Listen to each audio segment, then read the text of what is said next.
of 2024. It's coming late, but because there's been interruptions for days after days after days, I'm going to do it right now.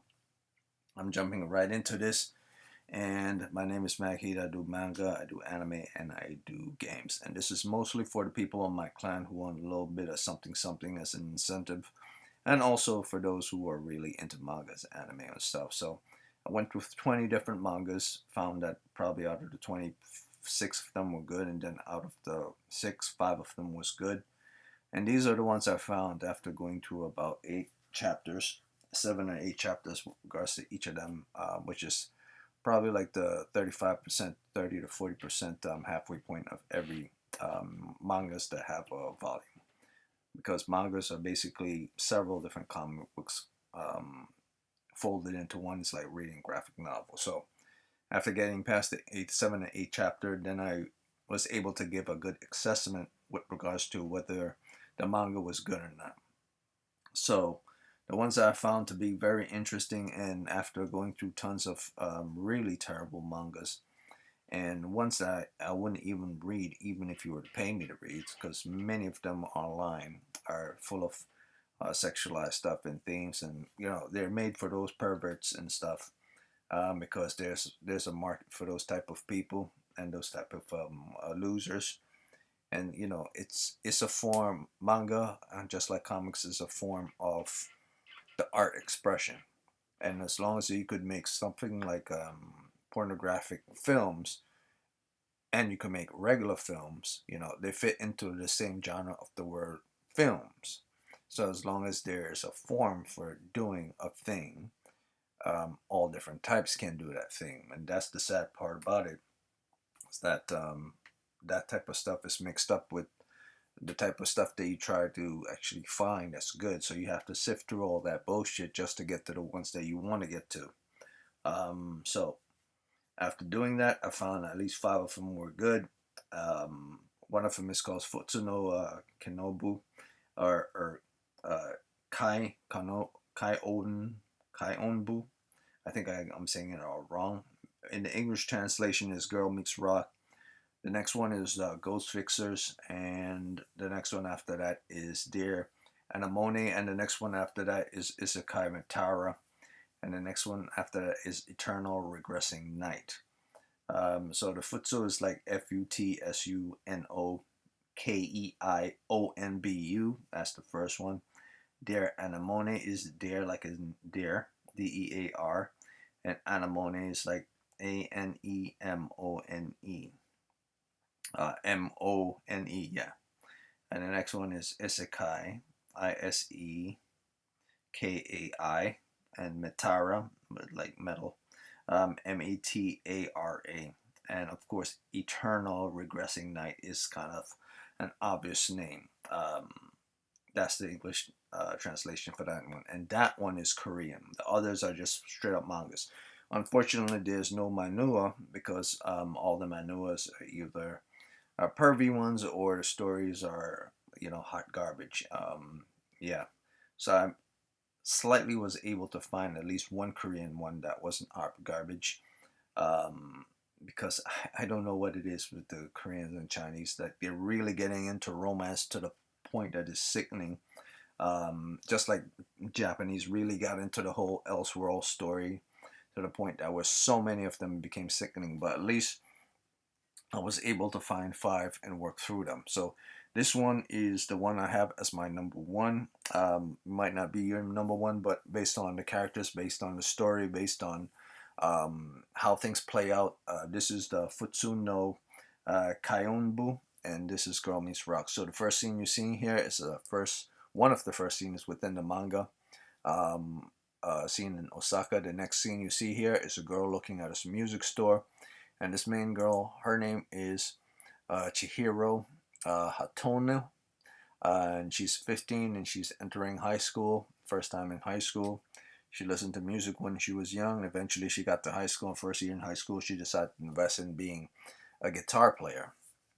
And she's really into it. She's always been into it. It's a form of expressing herself in the form of dealing with trauma for life and her family being divorced and so on and so forth. So This is a typical story of a troubled kid, but not to the point of a troubled kid taking drugs or getting into fights or killing people and all that stuff, going to jail, so on. This is a troubled kid that has regular standard trouble problems, not a troubled kid that puts herself in troublesome situations to fuck up her life or that type of stuff. To me, those type of people are birds because unless you have someone that's not there to guide you right path, that's okay path to tell that type of stories. But if there's a parent to tell to guide you on the right path and you go the wrong path, then that's like a cliche type of thing. I had good parents, so on and so forth, but straight the wrong way. No, I don't think so. Even the same thing with regards to, oh, I have no parents, this and that, so that's why they turn into bad guys. I say that's kind of overdone, overused. You're trying to find reasons to create that type of character. This one is less than that. This one is more like an average human being having an average human day, going through average human thing, like most average people, dealing with regular and sometimes very messed up stuff um, in their lives. And that's what this girl is going through. She's a high school student. She's going to deal with high school bullying. She's going to deal with a family not getting along. She's going to deal with her own personal trouble. She's going to deal with where her place is in life. That's the story. Not every story has to do with someone that's fucked up, because to be honest with you, those stories, that's not a regular person at all. Those are specific individuals. So when you hear stories that are told about those people, you know that stuff is fake ass, because that's only a few percentage of a society. That's not the everyone else in society. And there's so that, and those things do matters, but that's not majority of the people of the world. Majority of people of the world are poor. So you'll tell a story from the people, majority of people who are poor, not majority of the people who are middle class, or the majority of people who are screwed up on drugs and all that stuff. That's not the regular people. The regular people are just regular Joes trying to struggle day in and day out. So that's kind of what's going on here. Moving on from that, we get to see her doing her own thing, going in high school, and she doesn't have enough money to buy the guitar. She go into the guitar store. She says, well, she can't spend a lot of money, but she can get a newbie type of guitar for a beginner's kit. The guy recommended a good beginner's kit. She used that money from her from mother's savings. Eventually, she has to get a job. The mom said, "You gotta get a job soon," but she used some of that money to get the thing that she likes. She spend it on the guitar. She sees a guy in the guitar store playing the guitar. He looks like he's a high schooler, a young guy. He's very good at guitar. She wonders if he goes to the same high school as she does. He does. Move on to the next scene. We get to see a little backstory with regards to this character. I like the story of Girl Meets Rock because it's not about a personal journey of a single character. This is not a character's journey story. This is a character's journey story within an overall story. So the story is about the story of what's going on in high school in relations to her, but it does not completely centrally focus on her itself. It's a story of everything that is happening to her in school and those who she is connected to, and it doesn't completely focus on her all the time. Sometimes it's stray and goes to other people. That's the manga artist letting you know that the story doesn't center fully around her. Sometimes you could go to other people. That's why you know you're watching a story. And if for some time down the road someone say, no, this is a character story, then I would say none of that is expressed 100% within this manga, because every now and again you get to see a situation where you're introduced to another character sitting at home reading the text of someone, and that person is not related to, is not the main protagonist of the story. Or you see the story told from the point of view of Chihiro, and she's talking about someone else, or someone else is doing something. So even though it is, you're seeing the world through the eyes of Chihiro and stuff, there's a lot of other stuff that's going on with other characters as well. So it feels more like a general story, but she's the narrator of that general story. Even though it feels like a character story, it doesn't feel like a character story. And that's one of the reasons I like it. So we see her entering into high school, and she's at the entrance ceremony of her high school. And then the next scene, we see her, like probably about 2 or 3 pages thereafter, she go to a homeroom class, on her typical seat in her homeroom class. We see this girl called Momo. She's a new freshman in high school. She sat in her seat. She then introduced herself as Momo Uchida. to Chihiro. And of course, she's saying, "Let's get along." She asks her what she's into. Chihiro says she's into music. Chihiro then says, "You're very cherry. You're very upbeat. You're a very bright person. Are you seriously like this?" Both of them are very motivated. Both of them are in their own ways, and both of them want to join the Light Music Club. It's a musical club in the high school with regards to people who want to be aspiring musicians. So both of them are interested in joining the club. Both of them wants to be part of a band. So they decide to both apply or to audition for the music club. She calls her Hatochi, which is a famous player, or in the sense, a famous band form that she likes. Moving forward from that, she gets to say, "Okay, well, I'm going to chill with Momo for the time." But in time, when Momo becomes either famous or she gets tired of her in high school, she knows what's going to happen. So this character is kind of smart in a way that she understands based on the popularity of certain characters or behavior of certain characters or the nature of certain characters, who they are, that they might fit into this demographic more than fit into her demographic. So she accepts that. So this is a very accepting individual rather than someone who would take it to a more cynical route. Moving on from that, we get to see her going into the auditorium and speaking with regards to entering the audition for the Light Music Club. And of course, the president and vice president of the Light Music Club show up. They gave a little performance to the freshmen and to the sophomores and stuff, saying that they're the seniors. They give a little performance and says, "Well, this is what you have to do to enter into the Light Music Club. We welcome everyone, but you have to audition first." She then tries to recruit her friend called Yada. This is another character right here with long hair. Yada is kind of almost similar to her, but not exactly similar to her. Yada's into history while Chihiro's into music, but they seem to get along well in history class. And I believe history might actually be Chihiro's secondary passion if she's really into history like that. Otherwise, she wouldn't have made friends with Yada if that was the case. So, moving on from that, or who knows, maybe she would have. She describes a little bit. You get more context with regards to the story as a whole, and that's why I say this story feels more like a general story rather than an individual story. Because the character Chihiro is describing certain actions within the high school as well, and the behaviors of what people want, what they don't want as they enter into high school, what they're interested in, what they decide to be part of, and the whole popularity contest thing. And she says, well, that's the whole point. It's all about the popularity and stuff. It's not central and focused towards your life. And it becomes kind of a traumatic thing, boxing people into a certain category. So there's a lot of stuff that's going on in the manga.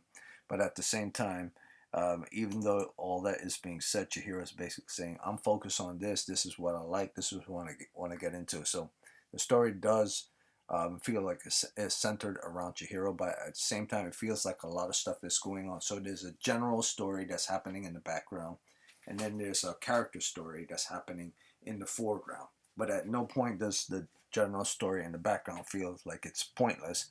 It feels like it's very much in conjunction with the character story. Otherwise, if it was off, I would be able to tell that it's off. It was just placing there to be like a shoehorn or a connective tissue towards the main character, but it doesn't feel like it's completely meant to fit into the whole podium of what the main character is, or the character fit into the whole podium of what the story is. So both of them feel like they're very much related to their both worlds.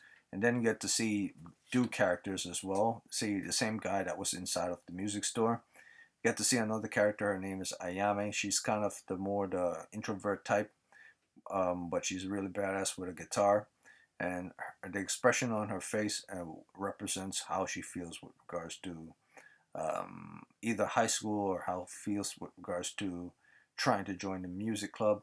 It looks like it's a pain to her and she doesn't want to do it, or she could be having traumatic things going on in her life. Either way, I like how the artist of this manga decides to use expression of her certain person, certain people are drawn to show how that person feels with regards to everything around him. He's drawn a certain way to represent the type of person he is. She's drawn a certain way to represent the type of person she is. Because you can't hear these people talking, you can only express how you believe that they're talking, how you believe that they behave through how they're designed and how they're drawn. The same reason how Chihiro looks quite different than the other characters, even though they feel like they all belong in the same manga because they're all drawn the same jawline and stuff. Their eyes, their hair color, the bodily expressions all represent individual characteristics. She's always slumped over. He's always seated up. Chihiro is always at the same time seated up, but she always looks like she's paranoid, or she's overpowering with zeal. You know, while he's always calm. So the body movement and expressions in this manga is done quite well. Also, the perspective is not too bad as well. You get to see the vice president and the presidents talk regards to how people are going to join the club, what you have to do to join the club. One guy says, "Well, I don't work any instruments, so I'm gonna peace out because I wanted to join the club because I want to be part of a band where I could sing, but I don't know how to play any instruments, and it's kind of lame that you need to play an instrument in order to join a band." So he pieces out. But the logic of I don't know what he was trying to go for, but the logic of actually band is that you have to, in this, at least in this high school, in order to be seen and to be heard in a band, you have to at least be able to play one instrument. Singing is not really an instrument, so it was a requirement. And that's kind of true to anyone who's ever been in a band. If you can't even play one instrument but you in a band, then you're kind of pointless in that way. And you feel like you're a backup dancer or something like that. But if you are a singer in a band, um, and your main power is your voice, then you have to be the thing for which people will be attracted to the band for. Because if there's anyone else in the band that's almost as good at singing as you are, then I guess you could say the whole logic of what falls upon you is why are you the only person that's not able to use an instrument, but other people in the band can almost sing as good as you, but not as good as you. It's kind of like Gacharic spin. You know what I'm saying? The main character sings, and she hardly plays any instrument. But I'm not 100% sure if she does play instrument. But I'm pretty sure at some point she does. I've just never seen her. It's that kind of thing. So there are bands that people just sing, and there are bands that people sing and play an instrument, but it really depends on what it is that the band is trying to convey. And his situation kind of falls into that same category. Um, Moving on from that, we get to see Momo talk about she's found a group of people to join with, people from her elementary school that she was growing up with who joined the band, two other girls. Chihiro says no problem. I like the design of the using the stars, and I like the fact that she has stress lines on her head to represent that she's screwed. Don't really like the like little sweat marks all over her face. I believe they're too large to represent sweat marks. I believe that's the one thing about this artist that's bad. He cannot express stress marks. Sweat marks with regards to being stressed out. Good. They always look like they're pimples more than they're anything. Moving on from that, we get to see the next scene where Chihiro is trying to figure out how to get people to join the band. She then decides to forget it and focus more on her instrument in order to learn how to play the guitar. And I like the fact that the manga doesn't focus solely on trying to get the band. Every now and again, it goes back to her learning how to play music. That way, to make sure the story of the general story is being played out, while the story of her and who she is learning an instrument in order to join the band is also playing out at the same time. During this process, we meet another girl. Her name is Rin, and Rin is the person that's going to be recruiting people in order to join a Chihiro and form a band. Rin is a bassist and is someone that Yaga introduced Chihiro to, someone that Yaga knew from probably elementary school, that's into playing band. Very lazy looking eye person, very laid back, but it's very easygoing type. When you have a character like this and they have eyes like that, this very easygoing person, they don't represent determination. They represent stress freeness, or a stress free life. I don't know how that's going to play out throughout the story, or I don't know if she's shifty and stuff like that. But those us could either be stress free or shifty. Who knows? Then we get to see another scene with the guy called Koki. That's his name. He sits next to, or sits across from Chihiro. Starts to play music as she's playing her music and learning her music, and she's basically saying there's something off about him. She gets a bad feeling about him. I'm not sure if that's exposition, or something that the manga artist or manga writer is trying to tell you, that he's going to be a problem down the road, or who knows, if things are going good with this manga, it might not be that at all. It might be a blind, which will be good if that's the case, because cliche stuff is never really that good. But if it does go down that route, it has to be done in a way that feels subtle, but at the same time very shocking, which it'll be good as well. So moving forward from that, Rin said she got a couple of people, but she got to chat with them first. And I believe the following day she got certain people, two guys. And I gotta say, these are two of the worst characters in the manga, seen from the first volume. I don't know if they're gonna stay that way, but from what I see after I saw them, I was kind of sold on this guy right here. He seems kind of enthusiastic, kind of nerdy and stuff. I could vibe with that. But this guy that looked like he was a total slob. You know, his shirt was out of his pants. His hair was all messed up, and he has a mouth of a doofy looking guy. So there, in my mind, this manga is trying to represent something. It's trying to say there are nerds, and then there are nerds.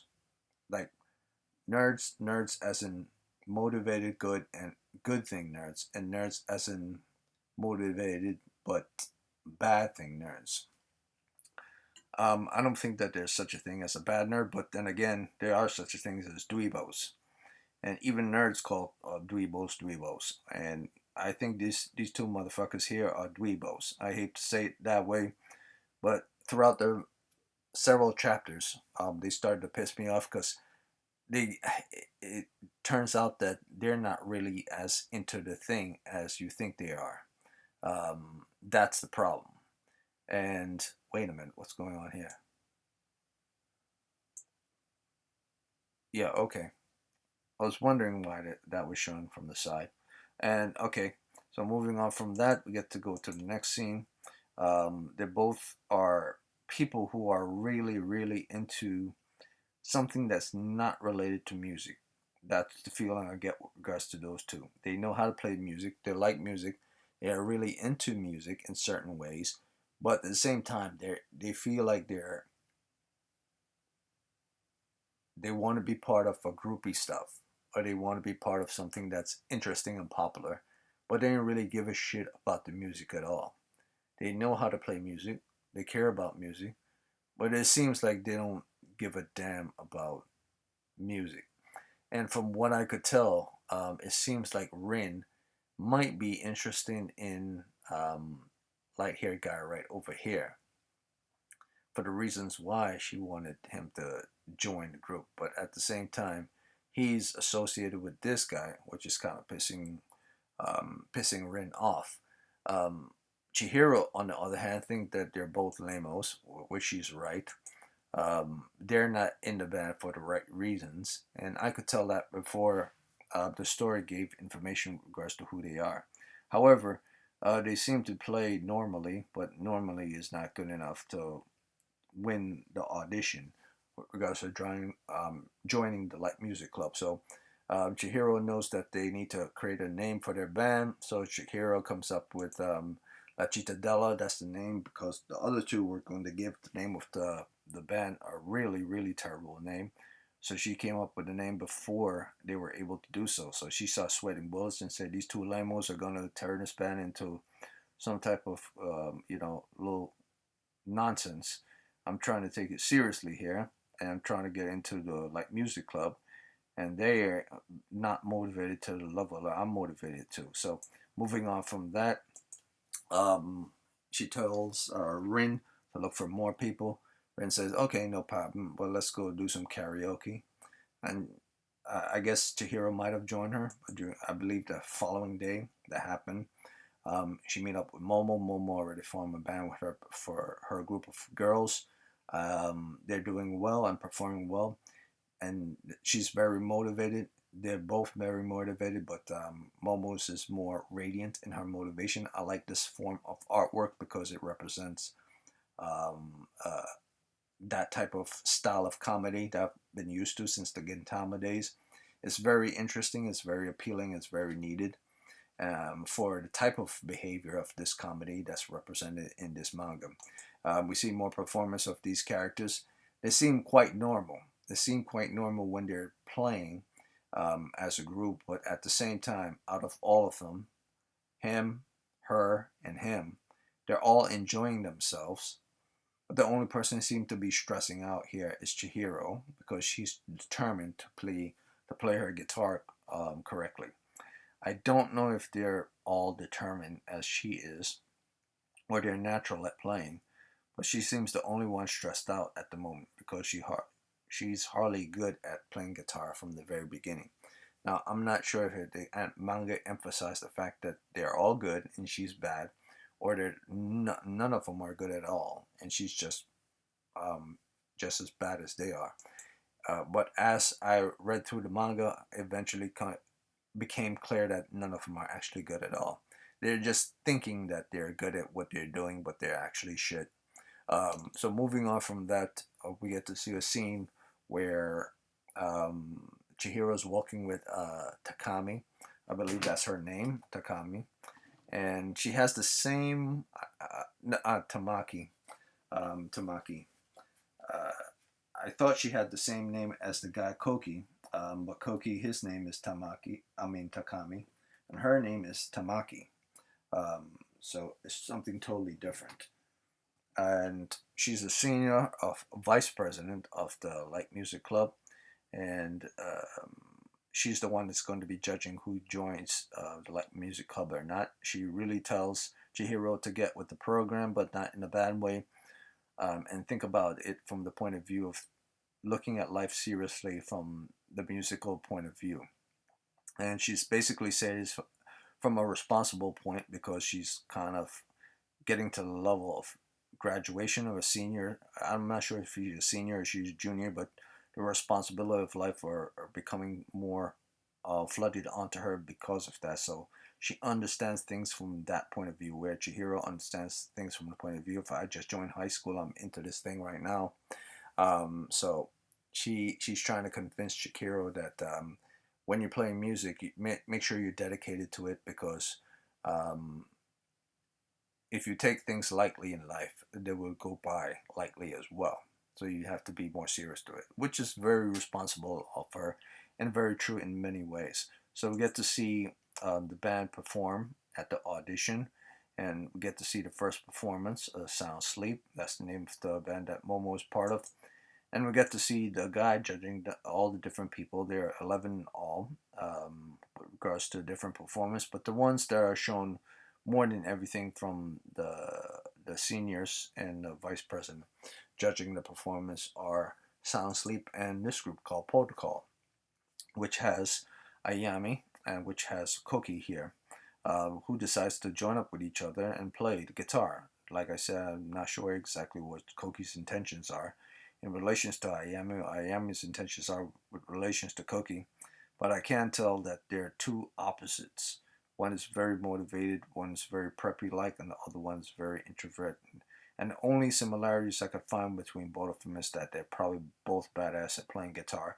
That's the reason why they decided to join each other, because they're good at playing guitar. And maybe that's the reason why Koki wanted her, because she's actually good, and he doesn't want to be embarrassed by playing with someone bad. At least I get that feeling from him. He's the type that will use someone in order to move forward to get what he wants. But because Chihiro said that too, there's something about him that doesn't feel right, but I'm not exactly sure if that's the route that they're going to take in regards to this manga. So moving on from that, we get to see all 11 different groups. 11 different groups. So far, Ruru Empire is in the mix. A1 and A plus Protocol and Sound Sleep are doing good, and of course, La Cittadella came up and I could already tell what grade they got. They probably got a C or a D, based on the fact that once they started to perform on the stage, as we see in this manga image right here, they sucked. And he said they were rough and crass in many ways, but for some weird reason, for some weird reason, Chihiro is the only one that's really trying to determine to give a great performance. She was doing that in her rehearsal, even though she sucked at it, and she was doing that during the audition, and she was trying her best, while the others were just vibing and stuff. And they probably don't know. This is the weird part about it. They probably don't know that they suck. And eventually, when the judges finished judging everyone, they weren't selected, obviously, and so they're probably not going to be joining the Light Music Club. But that's not the end of the whole joining music club thing. You have to put on a performance. Auditions are one thing, but putting on a performance in order to join the Light Music Club is another thing. So, in order for them to actually be part of the Light Music Club, they have to beat out protocol and sound sleep. That was just the audition. So these two mofos decided to, like, because they realized they're not good, they feel like they're about to give up and they're not getting motivated. And they don't seem like they're the motivated type. They feel very gloomy because they got turned down. So they're definitely not the type of people that should have been in the band with Chitadella. In fact, I would try to, if I was in her place, I would look for even more people due to the fact. So eventually, she goes. She was about to head home, but she forgot her cell phone inside of the audition room. She runs back to the audition room to get her cell phone. How she forgot, and she was thinking about it. The band, forming the band, getting into Light Music Club, and then she looks onto the stage. The room is dark. No one's inside of the room. It's completely empty, and the only thing that's showing here is the sun. I like the design of the sun showing on just the lower area, and the upper area is dark because the room is dark. Um, and it's showing on her face as well. So that's a nice little design with regards to, it feels like it's foreshadowing something at the same time. Like the stage itself has its own entity, like it's calling to her and it's luring her in. It feels that way. So she gets up on stage. She put on her own tune. She decides to sing one of her favorite tunes. Not sure if it's her favorite. She decides to sing really loud, blah blah blah blah blah, and then we get some even more information with regards context, with regards to who she is from the past, simply through her singing. We get to find out that she was divorced. Her parents was divorced and they moved out to a town somewhere in this area that she's now going to this new school that she's part of right now, and how her life is before she moved out here, um, and how she has to the uniform she used to wear in the past to where she's wearing now, or the people she hang out with now to where she was before. Yeah, and what she was into and what other girls are into, and she felt very lonely, and then she becomes kind of introvert type, but she was never really an introvert type. So she started to sing and sing and sing and sing, and eventually Rin shows up, saw her on the stage singing. She got shocked. They left together. um, they went to give the keys back to the principal, not the principal, but the person who was in charge of the auditorium room, and says they locked up and stuff. They pieced up. We get to go to another scene. We see Koki speaking with Ayami. He's eventually in a relationship with someone, and then get to see the scene with both of them talking to each other, back and forth, back and forth. It's kind of weird. This is why I'm saying this doesn't feel like it's a character story from just the character of Chihiro herself, because if it was, it wouldn't be focused on emphasis on certain stories with regards to different bands. We get focused in emphasis on Koki and his band. And I believe in a certain other chapters, they're going to be focusing emphasis on Sound Sleep and their band. So it doesn't completely lock into Chihiro. So the general story is being presented here, and it's been presented here quite well. So it doesn't completely focus on Chihiro. And that's another thing I like. And then I'll get to the last scene here, and after that, I'm going to move on to the next manga because this is the last scene. We get to see this guy is really into Rin. That's why he's calling her, talking about going to movies and all this. Rin basically doesn't like him, but that might have been the sole reason why he joined the band, because he was into Rin. He wasn't really into the music, that stuff. So, typical high school stuff. You see a pretty girl, blah blah blah. You want to be part of what she's part of, and you join because you're interested in her, and then you allow your friend to join because your friend kind of plays music as well, and so boom, you got a nice little band together. But the only person that might be taking this whole band thing seriously might be Chihiro. I don't believe even Ren is taking it seriously. Um, but we'll have to see thereafter. So that was the end of La Cittadella, or in that's what I'm calling it, because it sounds fun. It sounds actually the title of the actually manga itself, even though the title of the manga is called Girl Meets Rock. So that was that. Moving forward from that, we get to the next story, and this is Ghost Fixers. And the main protagonist of this story is a guy named Hifumi. And Hifumi is kind of the typical Shonen Jump type guy, conceited, narcissistic, blah, blah, blah, blah, blah, but actually is very heroic and sacrificial towards himself and in order to save others. And this stuff pretty much happens simply because of his own inadequacies down the road, or when he was young, or his cowardice that made him into this loner type person and want to become stronger. So kind of a tropey thing there, but at the same time, very interesting story. Ghost Fixers is about what it sounds like, ghosts, fixing ghosts. Well, in this case, they should have called it Ghost Killers, because that's what makes more sense, or Ghost Expellers, or Ghost Terminators, or they couldn't call it Ghostbusters because obviously that was IP infringements type stuff. But Ghost Fixers is the name of this. They kill ghosts, or they expel ghosts, or whatever they do here. Uh, why I like this is because this is not a typical type of ghost story. Most ghost stories starts with ghosts always existing in the world, or ghosts came into a world through hell or something like that, or um, anomalies from aliens or some type of craziness, or alternate dimensions or something like that. This one is quite different from other ghost stories. This ghost story simply happens because an event, a phenomenon called the Frafotskis, happen in this specific region of Japan. We don't actually know exactly what the event is, but it happened 7 years ago. And as it's stated here, the location was called Gako, or Goka, New Town. And the whole of Mikuragoka, New Town, was locked off. And I don't mean locked off as in by humans. I'm talking about locked off as in this area was contaminated by this phenomenon.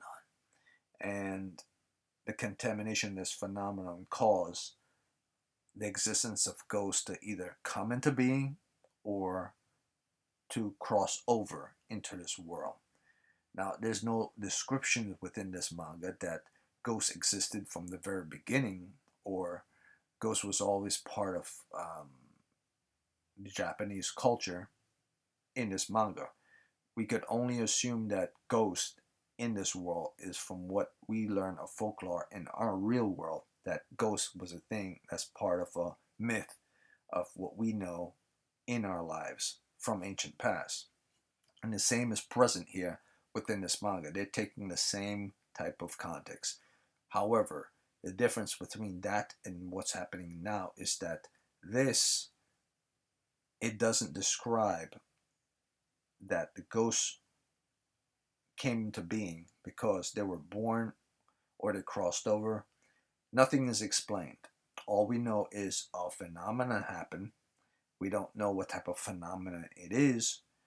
We just know it's a phenomenon.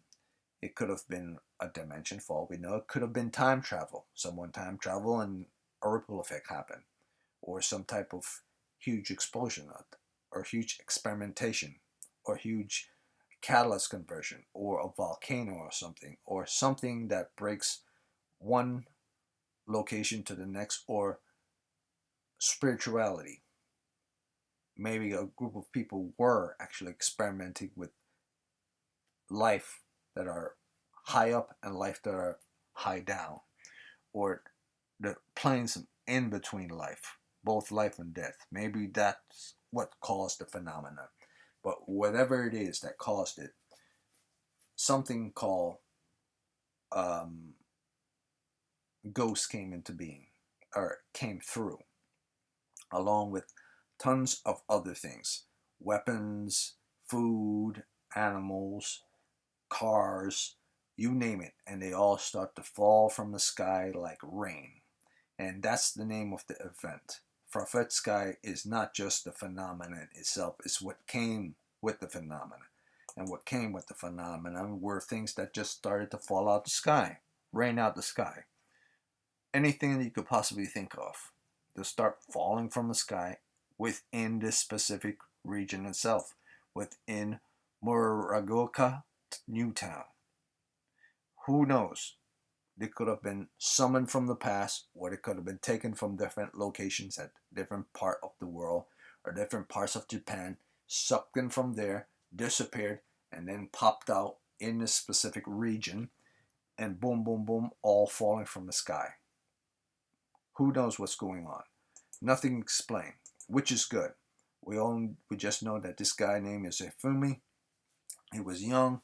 He ran away when he was younger from ghosts, and ghosts were the things that are the dangerous creatures that came with this phenomenon. Not just swords, not just fish, not just animals. All of a sudden, ghosts start popping up out of nowhere. Ghosts that was something of myth, all of a sudden become something that's real.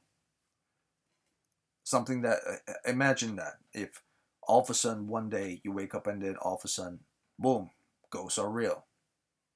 Oh, I thought it was just mythology and stuff I saw in movies. Nope. An event happens, crazy earthquake, someone decides to invent time travel, boom, all of a sudden, that creation of whatever it is or that phenomenon brought about something crossing over. And that thing that crossed over were called ghosts. And in this process of those ghosts crossing over, 50,000 plus people were died, 12,000 plus were missing.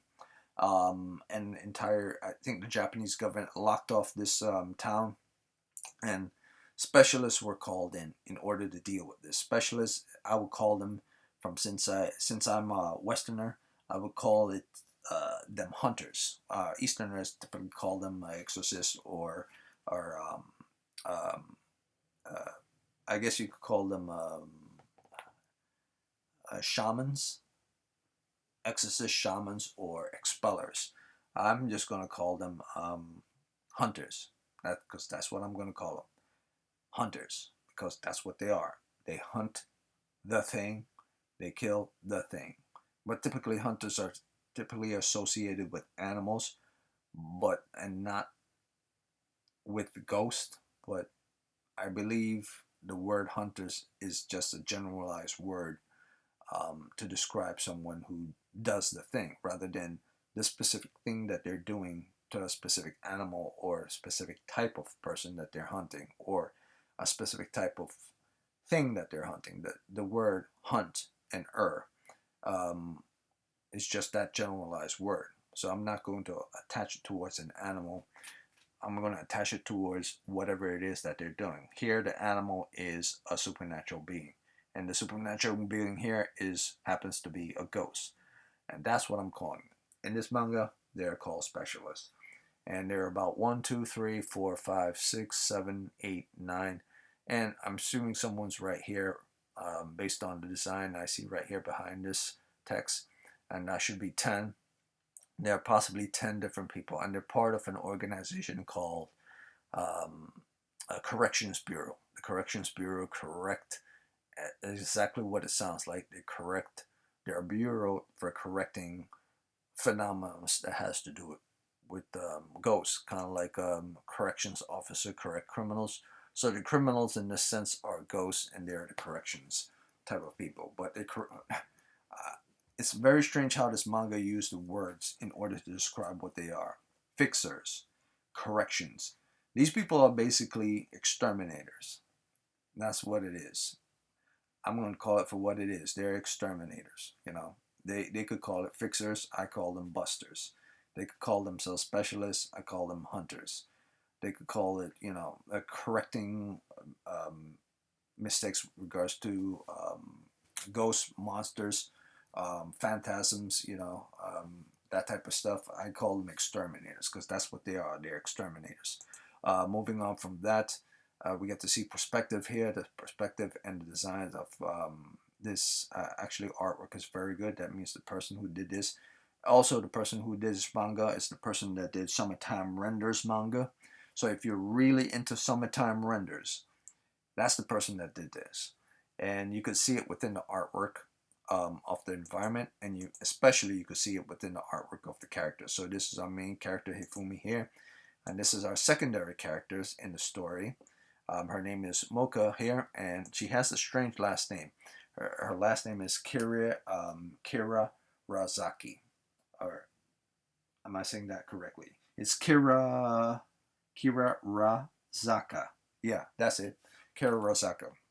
And what I know from people who call Kira, or anyone who has the word Kira in their name, is that person typically dies in manga or turn into a bad guy in manga. And very rarely does that person with the name Kira, whether the Kira is at the first name or Kira at the last name, do they ever survive. I've never actually watched a manga or watched a Japanese movie or anything with a person who had the name Kira in their name didn't fall in some way towards some type of corruption, death, or was a bad guy. So that kind of tells you, in association with her name, that there's something kind of bad to befall her, or she's kind of like an omen or something. Whether that's true, and she might be the first person with the word Kira attached to her name. Maybe that's one of the reasons why she was given that attachment to her last name, so that she doesn't become that stereotype. But typically, that association with her name never goes good. Moving forward, as you see the Summertime Renders type of art style, there's something up with her eyes. That's because she's has powers. So does he. Everyone from the Correction Bureau has a primary and secondary powers. Their secondary powers is associated with the type of tool they use, and the tool that they use is associated with a ghost. So in order to destroy ghosts, he must use the power of ghosts in attachment to objects. And this is where the whole story, when I first started to read this manga, I said, this is a lame ass manga. But the moment I got to the part where you're using the logic of real world beliefs with regards to the supernatural, with regards to possessed objects, with regards to EMPs, with regards to shakes, with regards to cold chills, with regards to locations, with regards to atmosphere, with regards to um, how you could tell something is off, with regards to how people behave with each other and what they are doing, and description of certain lores within both Japanese and international, in association towards things that are called supernatural or psychic phenomenon or paranatural. Um, think about the video game known as Control. That is a paranatural game, and they do para-utilitarian type of of definition with regards to using objects in order to take care of other things that are para-utilitarian type or paranatural type, and that's what they have, and that's what I started to get drawn into this manga. Their lore is good, the drawing of the manga is okay, and the story, as it was starting to get bad, started to get more interesting as the logic and context with regards to the story has slowly started to flesh out in association to what are ghosts, why they do what they do, and how things are presented throughout the story. And logically, that you can find other either television shows and manga as well, like such as I believe the Sixth Sense movie or television show Supernatural, so on and so forth. Anything that you have lores with regards to ghosts, and especially a movie called Shikaku, which was way back in the days. starring an actress called Chiaki Kiriyama, or maybe those Ju-ons and so on, and the Grudge and stuff.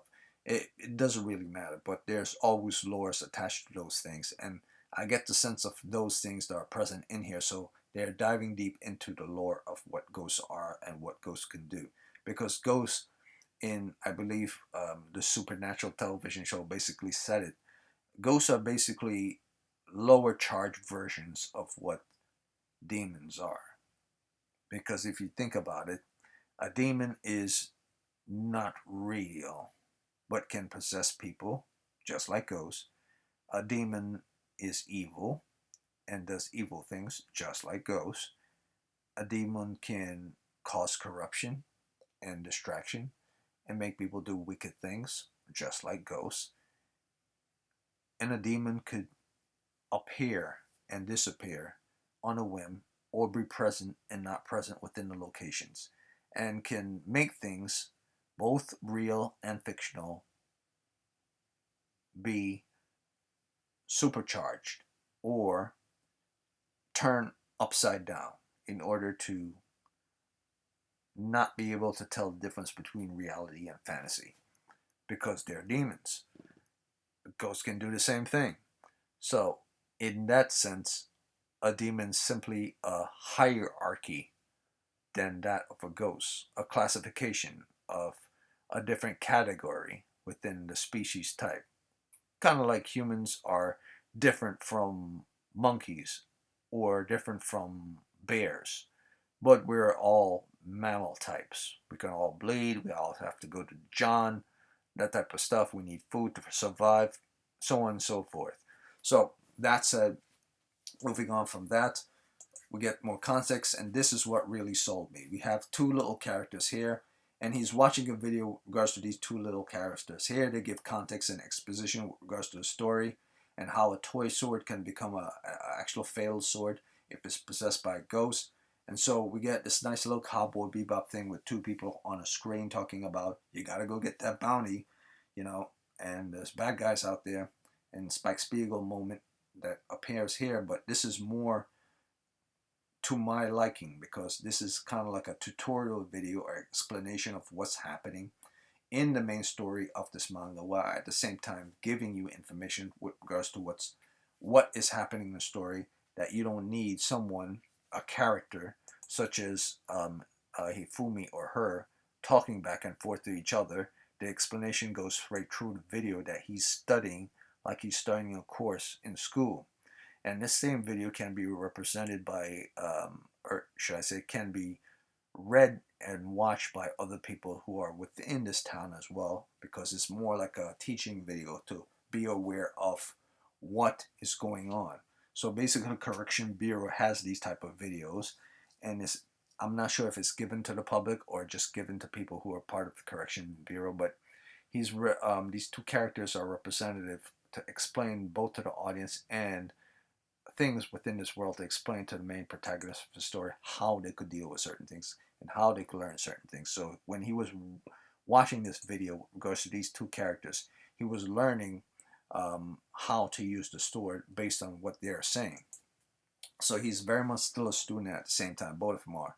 And I really like the drawing style with regards to these two characters. So if you really like Summertime Remnants, you will really like them.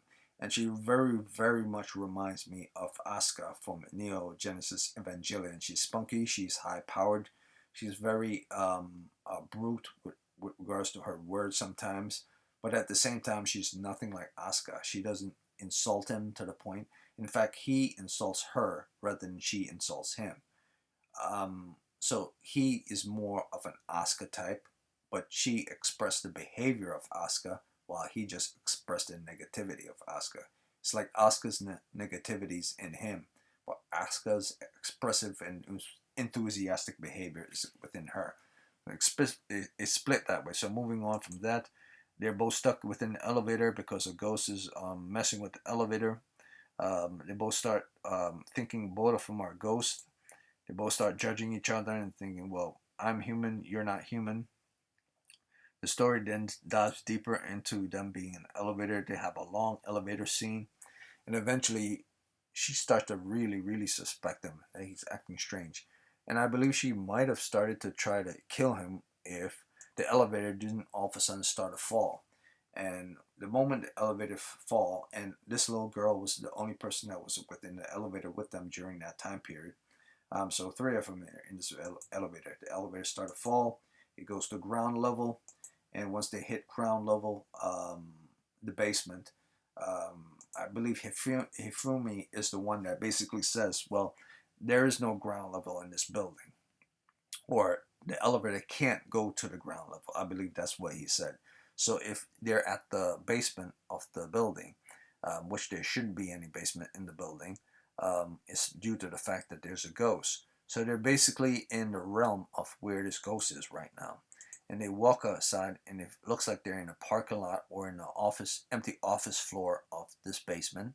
Um, but in all truth, they're actually inside of the stomach or the body of this ghost. They don't know it yet. So they saw this guy, corrections bureau guy. Someone died here, and his name is present on this badge. He was a corrections bureau ghost fixer, and apparently this ghost fixer got KO'd by this ghost.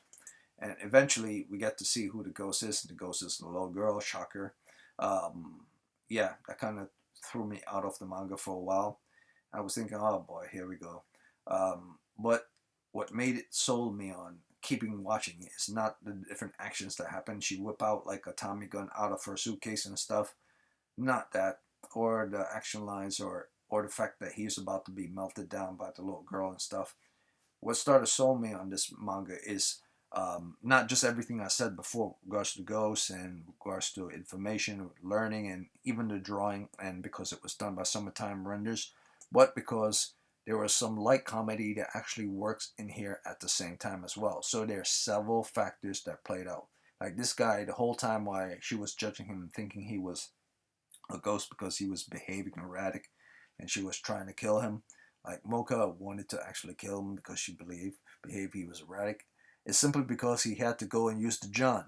He needed a toilet, so she starts shooting up the place.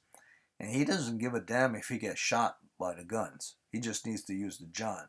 So that's the hilarity of this manga that's placed in here. Actually, I didn't think there were actually going to be like serious comedy in this manga. I thought it was going to be like straight balls to the wall, blood and guts, but that's not the case. Some light comedy are present in here, to the level of uh, Summertime Renders as well, but not to the level of something like Gintama. It takes this comedy more seriously than a slapstick type. The ghost got his head blown off from inside his body, his stomach blown off and stuff. So eventually the ghost formed into its real body, or different forms of itself formed into its real body. Tried to kill the girl, grab and turn into itself. Eventually Fumi whipped out his toy sword.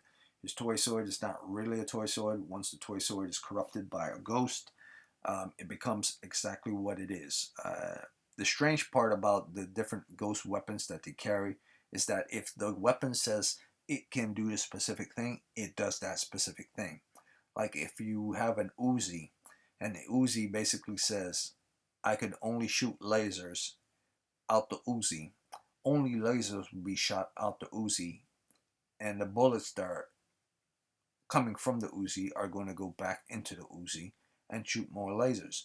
But it will never shoot anything else other than Uzis, because that's what the ghost, or that's what the thing attached to that weapon says it could do. I could only shoot lasers. And the same attached to towards Hifumi's toy sword. It's called Cut All Sword. So it will do the very thing that it says. It will cut all things. So no matter what it swings its sword at, it will, whatever you swing its sword at, it will cut that thing. So even if that thing is extremely tough and extremely hard and extremely powerful and it's hard to kill, if the weapons state that this is what that thing is, it will get cut by it. That's how powerful his weapon is. However, there are ways to get around it, and that's another reason I'm starting to like this manga, because even though a thing can do exactly what it is, doesn't necessarily mean it could do exactly what it is and it would work on the type of ghost that it's going to be using on.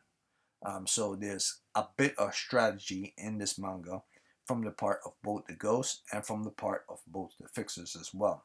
So once she discovers that Hifumi's sword actually saved her life from getting killed by this ghost, um, he decides to give her his badge and say, "I'm a ghost fixer." Next scene, we see one of the representatives of the CIS, or the Correction Bureau, show up. He knows that Mocha is Mocha, and he's knew that she was going to show up to the party, and that she was recruited to come to this location. Um, Backstory Rest of Mocha is unknown yet, but this guy, we don't know too much about him. We get to have a name for him, but I'm not going to focus on his name. He is their senpai, and he's wearing that little kid-looking, princess-looking mask for reasons I don't know, but I could assume it has to do with ghosts. Perhaps there's a ghost that attaches itself to that mask, and if he takes off the mask, the ghost will escape. That's why he has to wear it. Who knows? Um, which will be quite fascinating if that's the case. Or maybe the ghost messed up his face so bad that if he takes it off, he will look like he's butt ugly or something. So yeah, who knows? Moving on from that, but it is a creepy mask, and it does make her look bizarre, make him look bizarre that he's wearing it. In fact, she's stressing out hardcore because she has to look at this weird mask and this dude talking in a regular male voice, but this pretty looking toy mask is looking at her. It's got a huge. How would I describe it? It's a straight up like a hockey mask or something, or a Michael Myers mask. It gives that type of feeling. It's weird. So moving on from that, we get this more context in regards to the story and more information. He doesn't like the fact that he's been told that he has to team up with the girl, but he has to suck it up because he was told to do so. He goes home to speak to his family. Don't really know if that is his family. The manga didn't state so. So he meets a woman and a child. We get to see them later on, and we get even more context with regards to this world and this manga. The CIS reality value is called. A reality value is basically a description between something that's up and something that's down. If you're in a positive, like on any grid line, if you're positive 1, 2, 3, 4, 5, then you're in a very safe zone. The higher the value of the positive grid, the further you are, or the safer you are from ever getting infected by any type of ghost, paranormal intrusions, or reality shifting. So as things go within this manga, if you're close towards where a phenomena or a ghost is present, if you're close to where a ghost is present, that ghost has the ability to shift reality to its favor. So that's the strange thing. The phenomena that happened, the Farfutskais, brought ghosts into this world, but the ghosts themselves have the ability to shift reality into their reality. So ghosts are not just like ghosts from the past, or typically what you know of ghosts in other stories or other films. These ghosts have the ability to make reality into what they want. So the whole Frost guys things and the whole paranormal event is, you could basically say they might have, those ghosts might have attached themselves to an attribute of that paranormal event, and taking or using that paranormal event, or let's say the first guy is the reality shifting thing, and they use that to their advantage in order to lure human beings in like a trap and then destroy them. So who knows what's going on? There's lots of information. So at home, he's talking to his supposed mother. I don't know if this is the mother, and a little boy. I don't believe they're his mother. He's the mother, or I don't believe she's the mother, or the kid is related to him either. I believe the woman and the child are both related to each other, but just not to him. So he jump out the window when he see Mocha appear. It doesn't want anything to do with Mocha. Mocha basically says this guy is a pain in the ass, but I have to work with him because the higher up says I'm supposed to work with him. She all of a sudden, for some reason, and this is, I guess this is the first level of context with regards to her existence that I came to know of, is that he jumped out the window, landed on the floor, proceeded through the lower level. And he didn't break his legs or anything because he's a ghost fixer, because he has some type of special ability that allow him not to break his legs and stuff. He has a primary ability.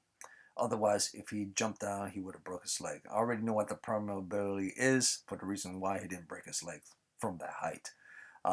What he is surprised of is that she showed up to the party um, right next to him as soon as he turned around, and she was right there. It's like she vanished from being in the room with the woman to now being sitting on a seat as he's walking by, as if she just flashed herself to that location.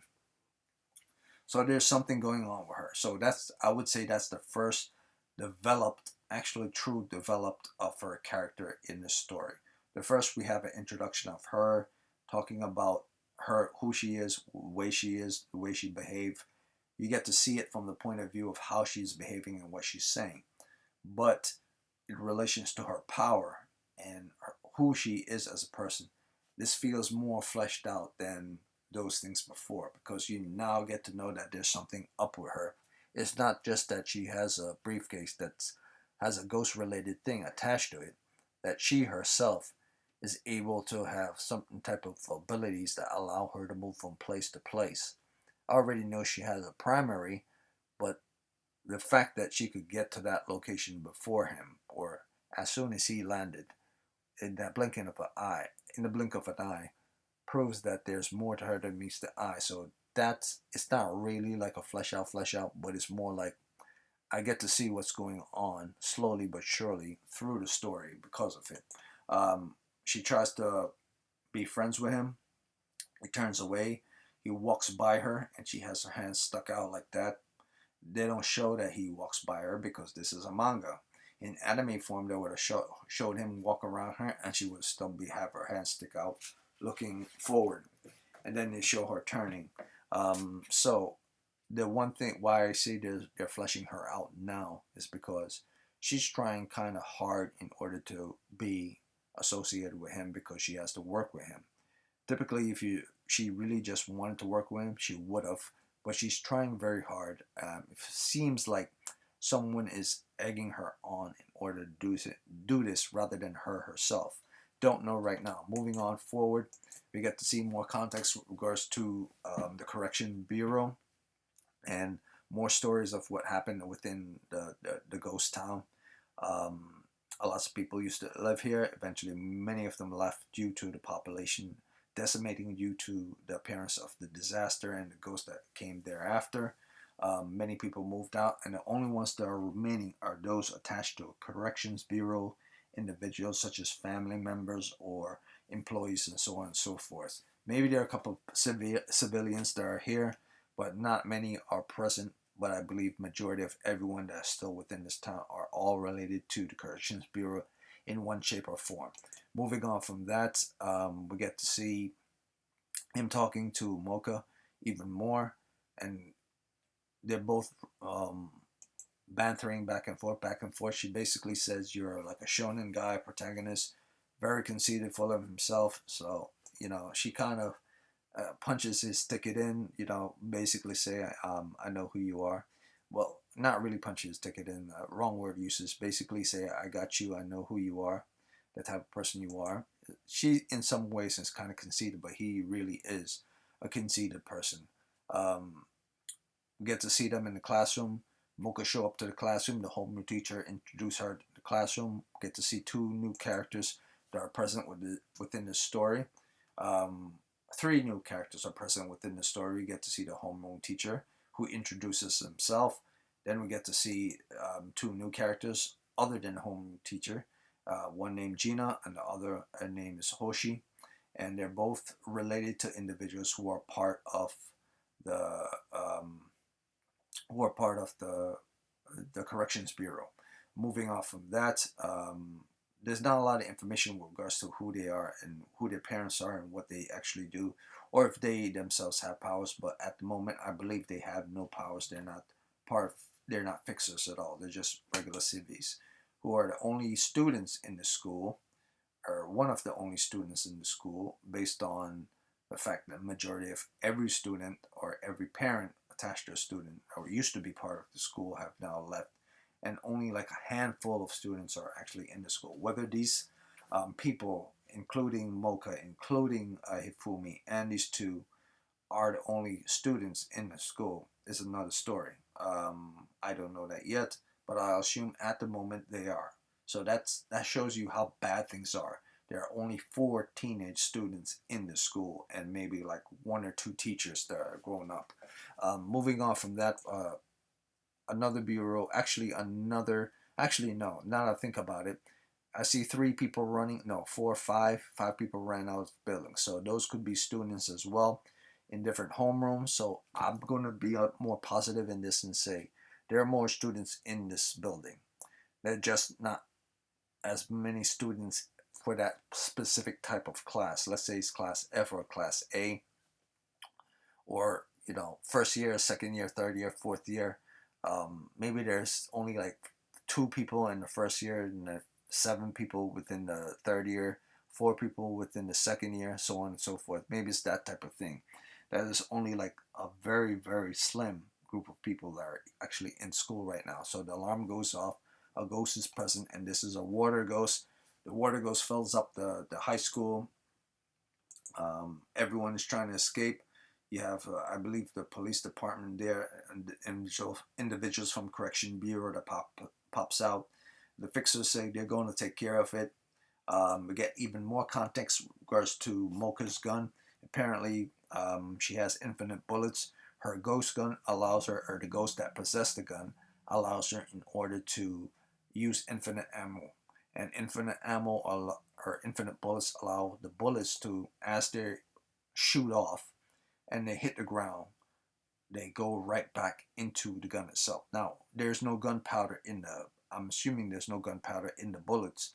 Um, Otherwise, the ghost would have to recreate the gunpowder and make the bullets go back into the gun itself. So that's why she will always, when she's capping off using her machine gun, her Tommy gun, she's never out of bullets, because they just, after they hit the enemy, or after they shoot up the enemy, blast up the enemy, shoot up a wall, regardless of what they're hitting, the shells themselves go back into the gun. So the impact, the tip point of the bullet is expired, but the shell part is not expired. It goes back into the gun and reform again. So in some strange way, I don't know. Now I think about it. If the shells themselves go back, then that means the tip of the shells go back as well. So the shells that are actually hitting the enemy as well, the tip of the shells, actually after the shell hits the enemy as well, and the metal goes straight through the enemy or into the enemy, it then disappears from inside the enemy or the wall that's latched onto back into the bullet. So this very interesting gun that she carries, and it's part of a suitcase called the Gargantua suitcase. So we get more context with regards to the bullet, but I just described it here from both our exposition people that are part of the video that Hifumi is watching. We get to see like a snail type ghost present here, but it looks like a snail, but its head is very much alien-like. It's a ghost-like, and their eyes are attached to it, so it's not exactly like a snail. I believe Hifumi took it out by using his primary powers, and we get some context with regards to Mocha here, and we found out that Mocha's secondary powers, which is part of her suitcase, and it's called the Gargantua suitcase, is a very interesting gear power. Um, this suitcase, unlike many other secondary powers, um, might be, could be, I'm believing, could very well be the very thing that caused the Farfotsky, the phenomenon, because this thing can consume anything and at the same time spit out anything as well, regardless of what it is. It's called the Gargantua suitcase because it can consume anything at a gargantua level. So what it did is it consumed, even though she has her primary powers, it says, which is known as their primaries, and the gargantuan suitcase is the secondaries. It consumed the suitcase. Basically, she flipped it open, it starts sucking in all the water, and it kept doing it. And the strange part about ghosts is that ghosts can manifest anything that they're trying to do at a vast level. So if a ghost want to manifest water, it could keep manifesting water over and over and over again, kind of like her infinite bullets inside of her gun. But the gargantuan suitcase can consume as much as it wants. But I believe there's a limit towards what she could do with regards to that. And actually, it says so within the story context as well. Um, of all these things, it also says in the Corrections Bureau, and if both parties aim to distort reality to exert powers. The difference between two is that one is the enemy and the other is a human. One is human and one is not. So the another context with regards to, and the more information with regards to the story, which is very interesting, is that their powers, both the powers from both the ghosts and from the humans, allow them to distort reality in certain ways. So even though our fixers are basically trying to destroy ghosts from distorting realities and remove them from the planes of existence of reality themselves, our fixers themselves can in many ways distort reality as well. They are, because they're using things related to ghosts, have the ability to use said ghosts to distort things to their advantage.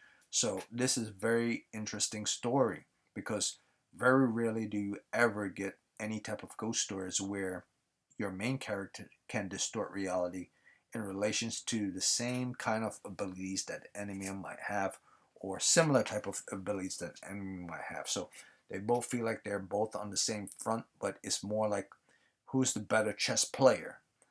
So moving forward from that, we get to see the ghost try to use the the cut all blade on him, which he was sweating bullets, because as long as it's sheeted from the it's sheet and removed outwards, it could cut anything, including him himself. So he got a little scared. She whipped out Tommy. She started going to town, shooting up a couple of bullets. I believe she then used the gargantuan suitcase in order to um, suck in the water, and eventually the stomach of the gargantuan kept sucking all the water until it's almost there, which then allowed Hifumi enough strength and power to at least, during that period of distraction, to take down the snail monster, which we then learned that his main power, his primary power, in this specific sequence in this chapter, is that he's able to make his body turn into iron, like complete solid iron. So that's the reason why he was able to jump from a high floor and not break his legs. And that's the reason why he was able to kill this monster quite easily, because his body is solid. So it doesn't matter if it's water, as long as his body turns into a heavy metal. He could move through the water quite easily and without, it slowing him down, because he weighs certain weight rather than. Um, but I don't really know how that will play out, to be honest with you. Because your body's heavy, you should move even slower due to the fact of the current and the weight of your body.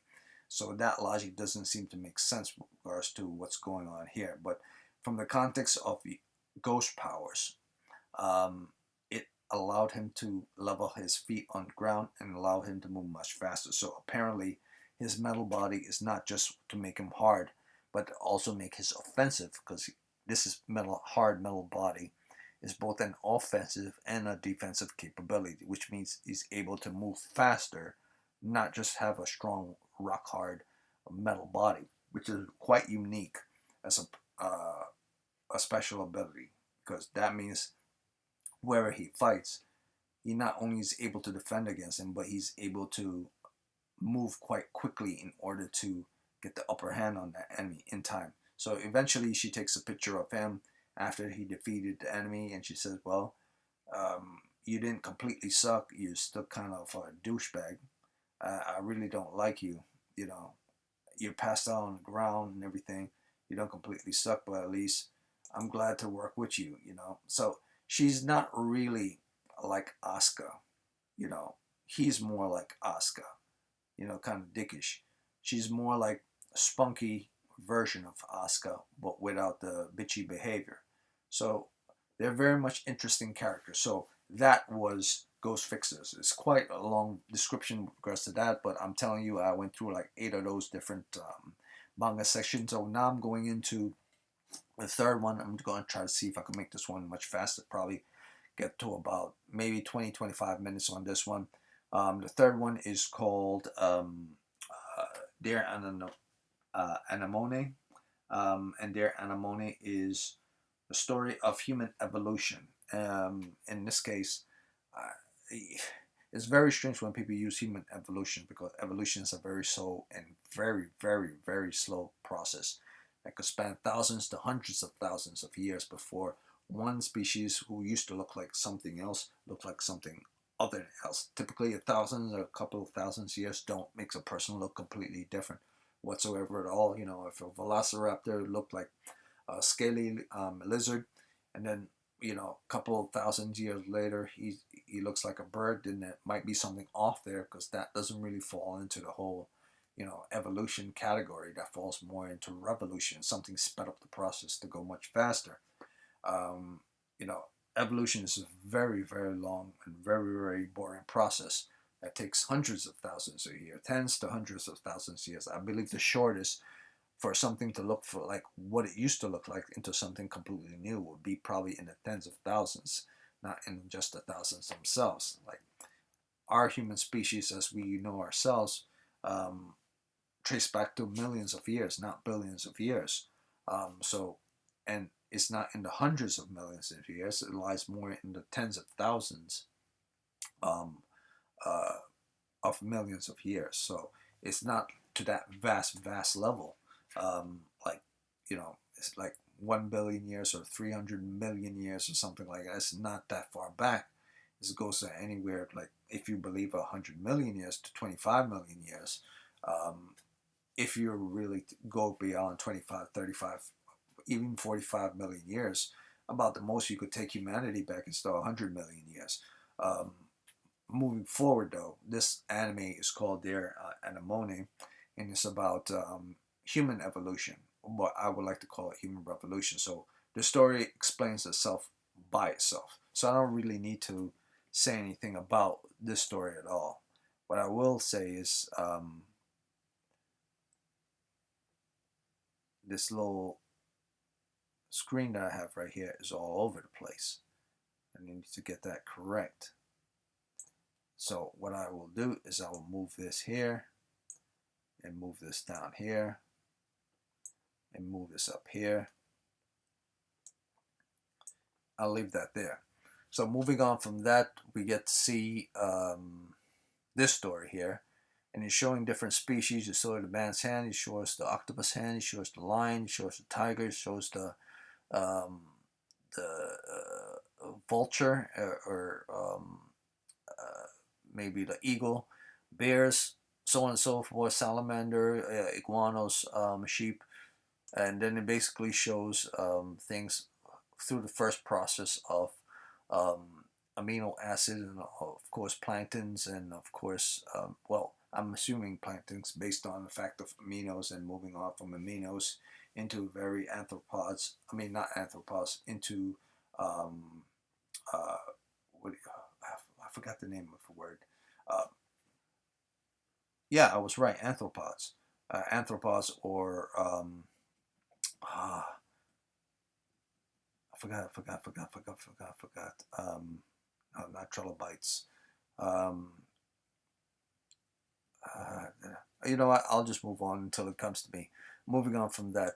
So, all right. So this is about evolution, and this is a bizarre evolution because it doesn't really fall into the normals of evolution. It's more like this is a story about experimentations in relations to evolutions. So the story start off is called Dear Anemone. We get to see the first couple of scenes with regards to a guy walking through a forest. We don't know where the forest is. We don't know what's going on. We just know that he's part of a military group and he's part of an expedition. He has a gun. He has weapons. He eventually has comms and he sees a guy hanging from upside down. Well, not upside down, hanging from a tree, and then the guy land here. We just see him in this kind of deformed body, if you want to call it a deformed body. If not deformed body, elongated body, long arms, long legs, so on and so forth. And then we get to see like this thing at the bottom here, while he's talking, come up behind him. I didn't get the image showing it coming up behind him, but the next image is quite graphic with regards to what happened, so I'm not going to get into the whole graphic thing of what happened to him. What I will get into is what he turned into in the process. And this is the story. So yeah, it's quite horrifying manga. So we're getting into like the guts type, berserk type territory here. So we left Ghost Fixers and we left Girl Meets Rock, and we're now into something far darker and far bloodier in regards to a story. And this is about the perversion of human evolution through science and human interference with regards to that. But yeah, it also falls within the realm of superstition and fiction as well. Myth, myth with regards to the Galapagos Island, myth with regards to like Bermuda Triangle, so on and so forth. You know, Road to El Dorado and all this stuff. Ancient myth about the Sargasso Sea, ancient myth of many things that we've found from folklores back in the days. And we now get into present day. 1 year later after those events happened, so present day is more like 1 year later after that guy got. And this is the Pacific Ocean. And on this huge boat are several different players of this story. And these are different people that were trained in military units or trained in simulations in order to use special weapons, Medicare expertise, so on and so forth, and also train with regards to the story of what's going on. They're a rescue crew on this expedition, and they're all rather young, to be honest with you. Some are very young, some are teenagers, some are in their early 20s, but most of everyone here is in their early 20s or in their teens, which is very strange for like an operative group or expedition group. But they're not really called an operative group. They're called an expedition group. Why would you send some expedition group to an island in order to rescue, or at least to inform or to gather information? Because their main objective is to gather information. They're not really there to terminate or to rescue, even though if they find someone, they're supposed to rescue them. Why they chose these people? Why were these people trained? Why were they giving this task? Why are they teenagers, and why are they so inexperienced to do such a task that would require people who are more professional? The story will explain this later on, but we get our main protagonist, and his name is Gaku Hachiyu, and he's not good at holding in his lunch with regards to being on boats and so on and so forth. Another guy came up to him asking, "You, are you finished blowing chunks?" Blah blah blah. We get to meet different people who are on this boat. Eventually, they'll pop up later on in the story, but this is a smaller introduction to who these characters are. We don't get to see all of them. We might see maybe about 2 or 3 of them before the story really picks up, like maybe like chapter 10 moving forward, so on and so forth. But we only get to see about 4 of them at the moment. We get to see our main guy Gaku, get to see this guy with the ponytail and this dragon looking jacket that he's wearing. We get to see probably 2 others. We get to see this woman here, and we get to see this person here, and we get to see this person here. I believe one out of these 2 pop up in like chapter 5 or chapter 6, and then we get to see another kid that pops up later on, and eventually we get some exposition with regards to the story. A guy comes out and says, well, 25,000 years ago, or a population of approximately 25,000 people, so on and so forth, lived on this island or vanished or something like that. And the island is called Darren's Paradise, and this island is known as the Galapagos Island, which is a real place. And there are various different species that are on this island, and various different plants that are on this island that are considered to be very extremely rare and have been around for quite some time, longer than many plants and many different species that you've you know of that exists around the world, which is also true. The Galapagos Island is a place that many scientists go to experiment, or at least to research on, with regards to life and different cultures and different foods and different so on and so forth, probably even diseases. Under assumption that any of this is true, which probably not, is speculation at best. I don't know. And it's not like I go to that place or even do research. This is a manga. So I don't know about these things. What I do know that this place is real. What I do know, Darwin did says this is an island paradise at the same time, full of different species and different plants. Um, and that was very, very long time ago. I think way, way, way back in maybe sophomore year in high school, I heard about that. But that's it. It was all fell under his evolution theory, and belief of evolution, and also under the belief of survival of the fittest. So that said, moving on forward, we see a woman describing the island and tells everyone, well, this is what you got to do. We have a signature. We have to find out what happened to the previous team. You're like the backup crew. We need people to go rescue them, so on and so forth. But at the same time, we need to get information with regards to what's going on the island. Um, they don't know yet, but this is more like a setup for them to fail. They're not fully aware that they're just being sent into the meat grinder, but that's not for them to know. That's more like for the viewer to know that something is shifty going on in the background while these people are sent to extract. Now, most of these teenagers and most of these young adults only sign up to do this job and to get the training and to do this extraction simply because they're going to be paid a buttload of cash, lots of money. So if they had debts, they have this and all this, they're going to be free of those things. So that's one of the main reasons to sign up onto it. It should have been crystal clear in their minds if they're going to do something this dangerous that whatever it is that they were going to do is going to lead to their death somehow, some way, not equal to amount of what they're going to pay off, but who knows? When certain people are desperate, what are they willing to do? Put themselves in danger. So that's another little nice little thing that I like about this manga. Is willing to show the greed of humanity or desperation of humanity in the case of needing to get out of a situation or needing to find themselves a better life than the one that they have, that they're willing to put themselves in danger in order to do so. So we get some information from this person with regards to what happened about 3 days ago.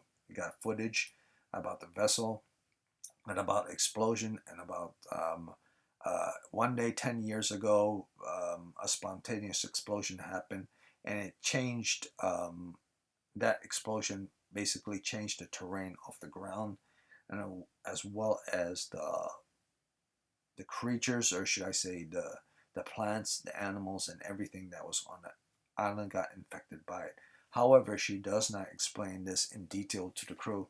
She just said that the explosion happened and it caused a lot of uh, deaths. At the same time, caused some interesting things to change on the island. She didn't go into very detail what those things are, but because she's simply want them to go in and get the research and find out what happened. She basically says the blast reached about 3,000 degrees Kelvins, or Celsius in this case, a toxic substance, blah, blah, blah, and was an unknown virus. They start questioning her about what type of virus is this virus is going to affect us in any way, shape, or form. No, she reassures them that the virus kind of died out over time, and it's not going to affect them whatsoever. All that stuff happened a long time ago. It's already done and over with. They've done continuous research with regards to the environment and with regards to the atmosphere in relations to that event back there. So that's not a problem. The problem is the amount of people that died in the process in the past day or so after they sent them back to find out what happened with regards to that explosion 10 years ago. So it's very strange. This thing happened 10 years ago. They weren't able to go onto the island 10 years ago due to this virus, in fear of being affected by this virus. But once the virus died out, and, and they did send a crew onto the island, that crew mysteriously disappeared or they all got killed off in the process. So they want to see what happened to those people, and they want to see exactly what caused those people to die and what was the research that caused the explosion as well. Basically, these people are all cannon fodder. Of course, the old woman knows this, and the people who she also worked with knows this. But the people who are sent in don't really know this. They know that there's a danger there. They know that they might be putting their lives in danger. But the fact that they're trying to change their lives around, or the greed, or whatever it is that they find interesting here, um, they're willing to do it. It's very strange that these people were willing to go onto an island to rescue a group of people that just disappear all of a sudden from something, an island that used to have a virus on it. Trusting fully in the people who are giving them the orders in order to do this. So that's one of the reasons why I say I'm not sure if this is going to be one of those mangas that make it in the long run. But the context of the story of what's going on the island is interesting. But I don't get this feeling that the person who did this manga was really thinking about it from a logical point of view of science and execution of characters and how people will truly behave in a situation where they're sent on the island to do something. So that doesn't really make much sense to me. So moving on from there, we get to know even more characters, as I said before, would pop up. Ryuchi, one that's popping up, was the guy that's talking, and then this other person is called Asumi, also popping up, a teenager.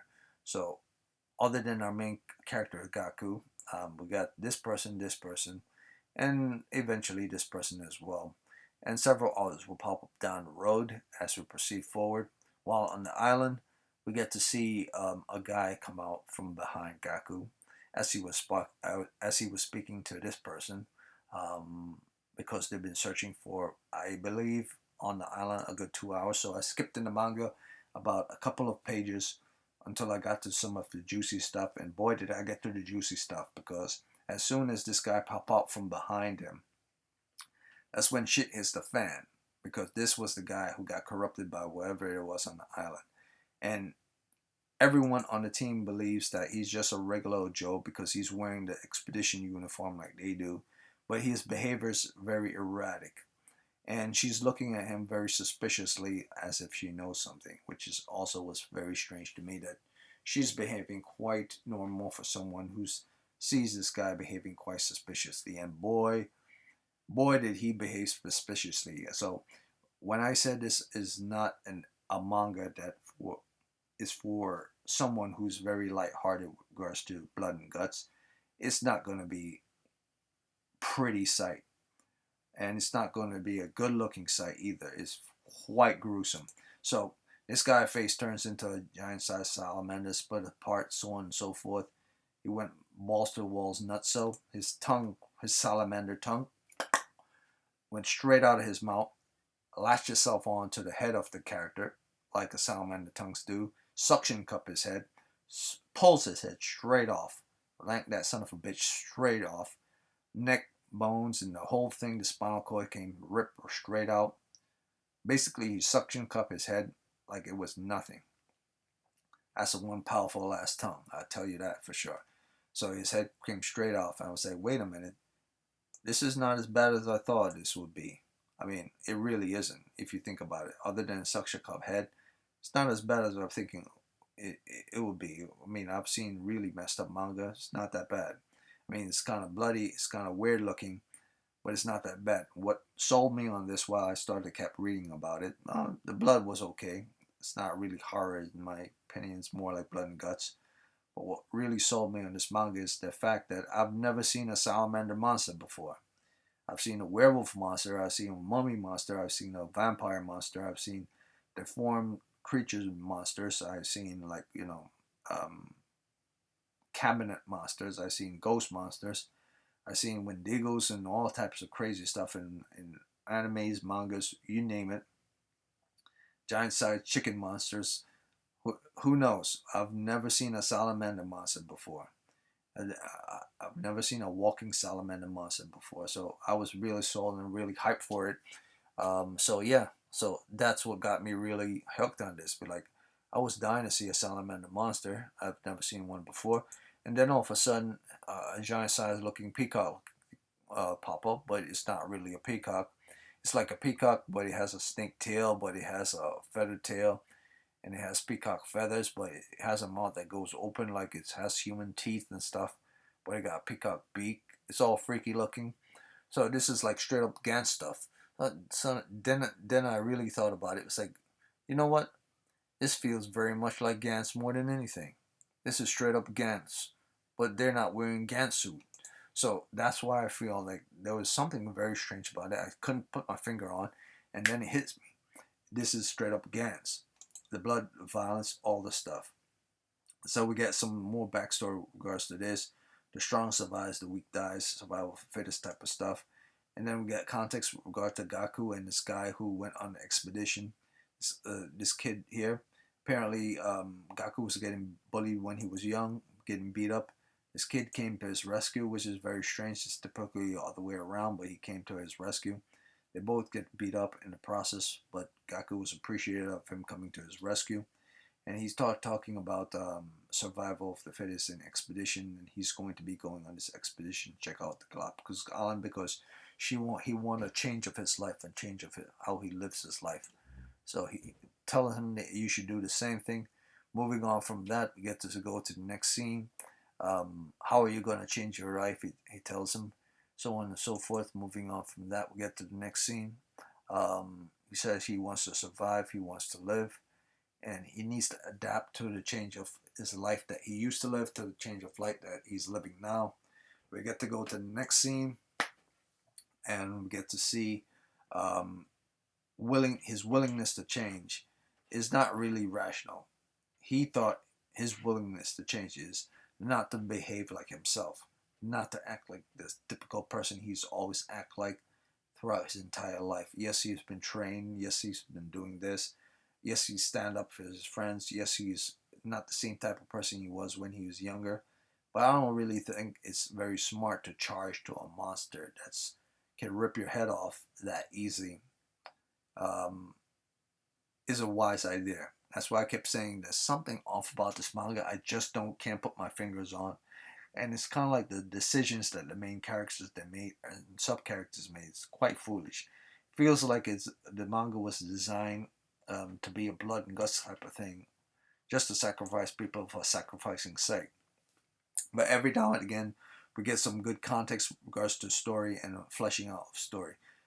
So it's not just simply about throwing one more into the meat grinder. It seems to be something more that's going on here as as I'm moving forward.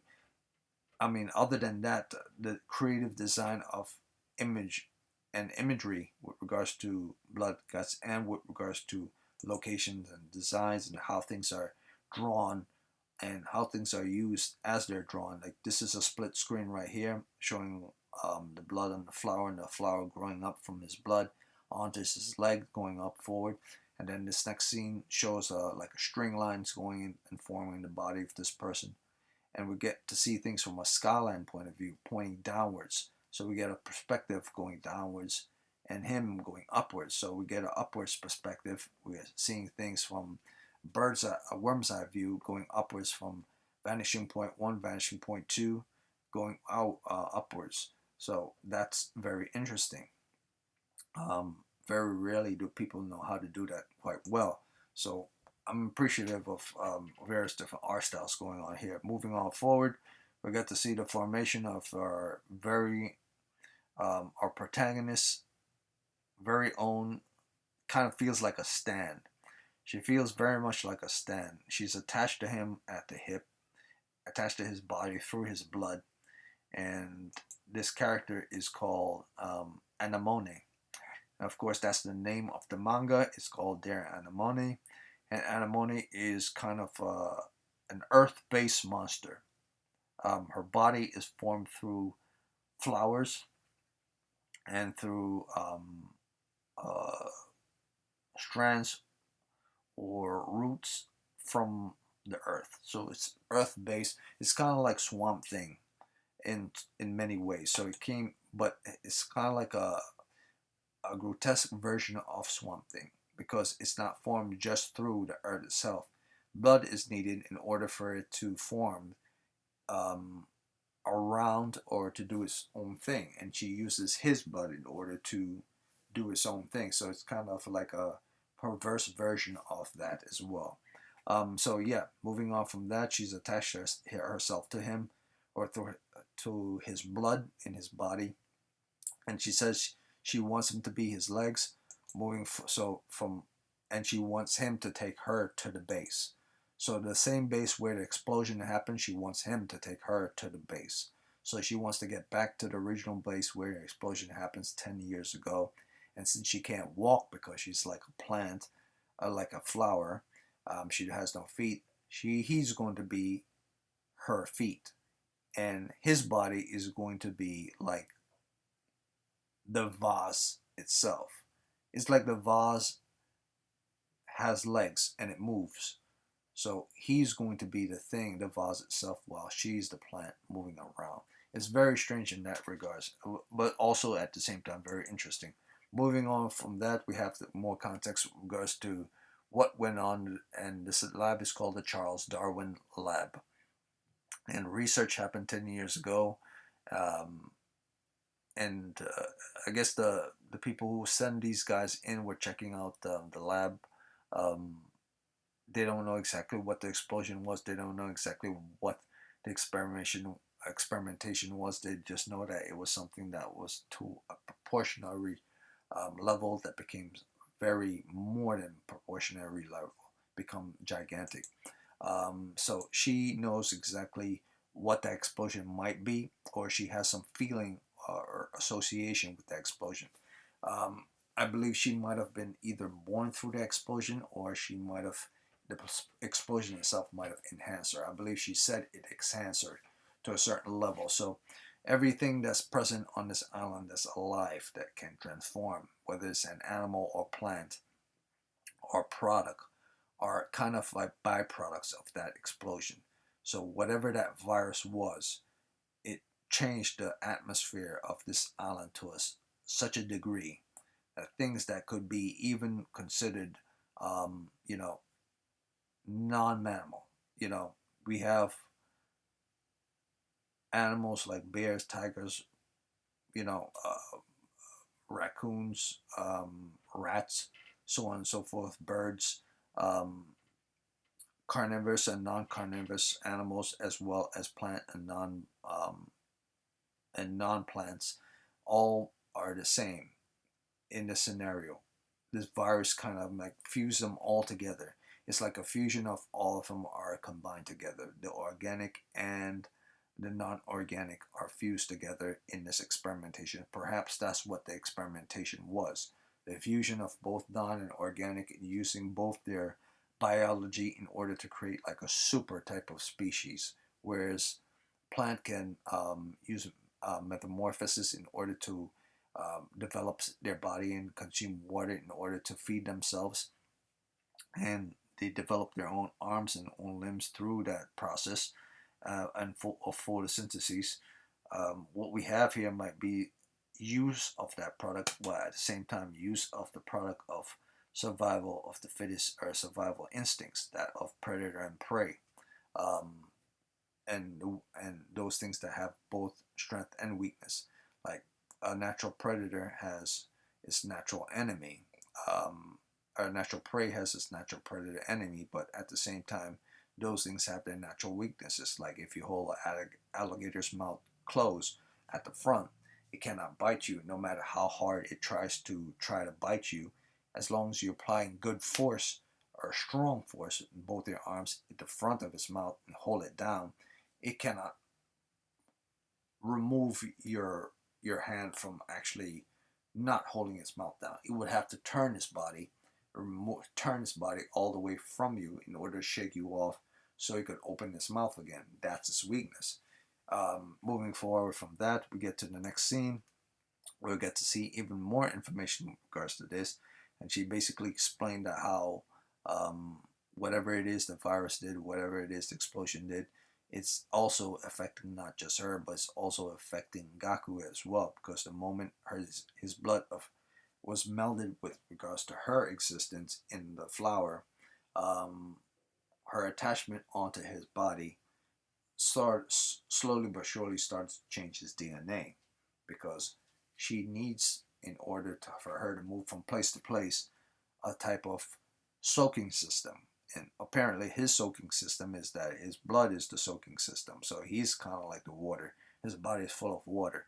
But in order for that to happen, she must attach her veins into his body. But that, and what that does is alter his DNA to a certain level at the same time. So he, being the fact of being a kind of a catalyst for her, is actually both a blessing and a curse, because though he's slowly evolving because she's attached to him, he's also deforming and becoming something else, um, that's non-human. So it's a good thing and it's a bad thing at the same time.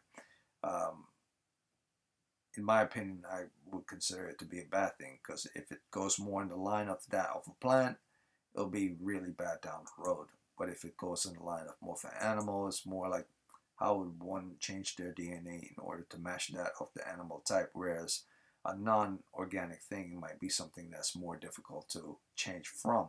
So we get this like this beaver-looking enemy, a guy who looks like a beaver.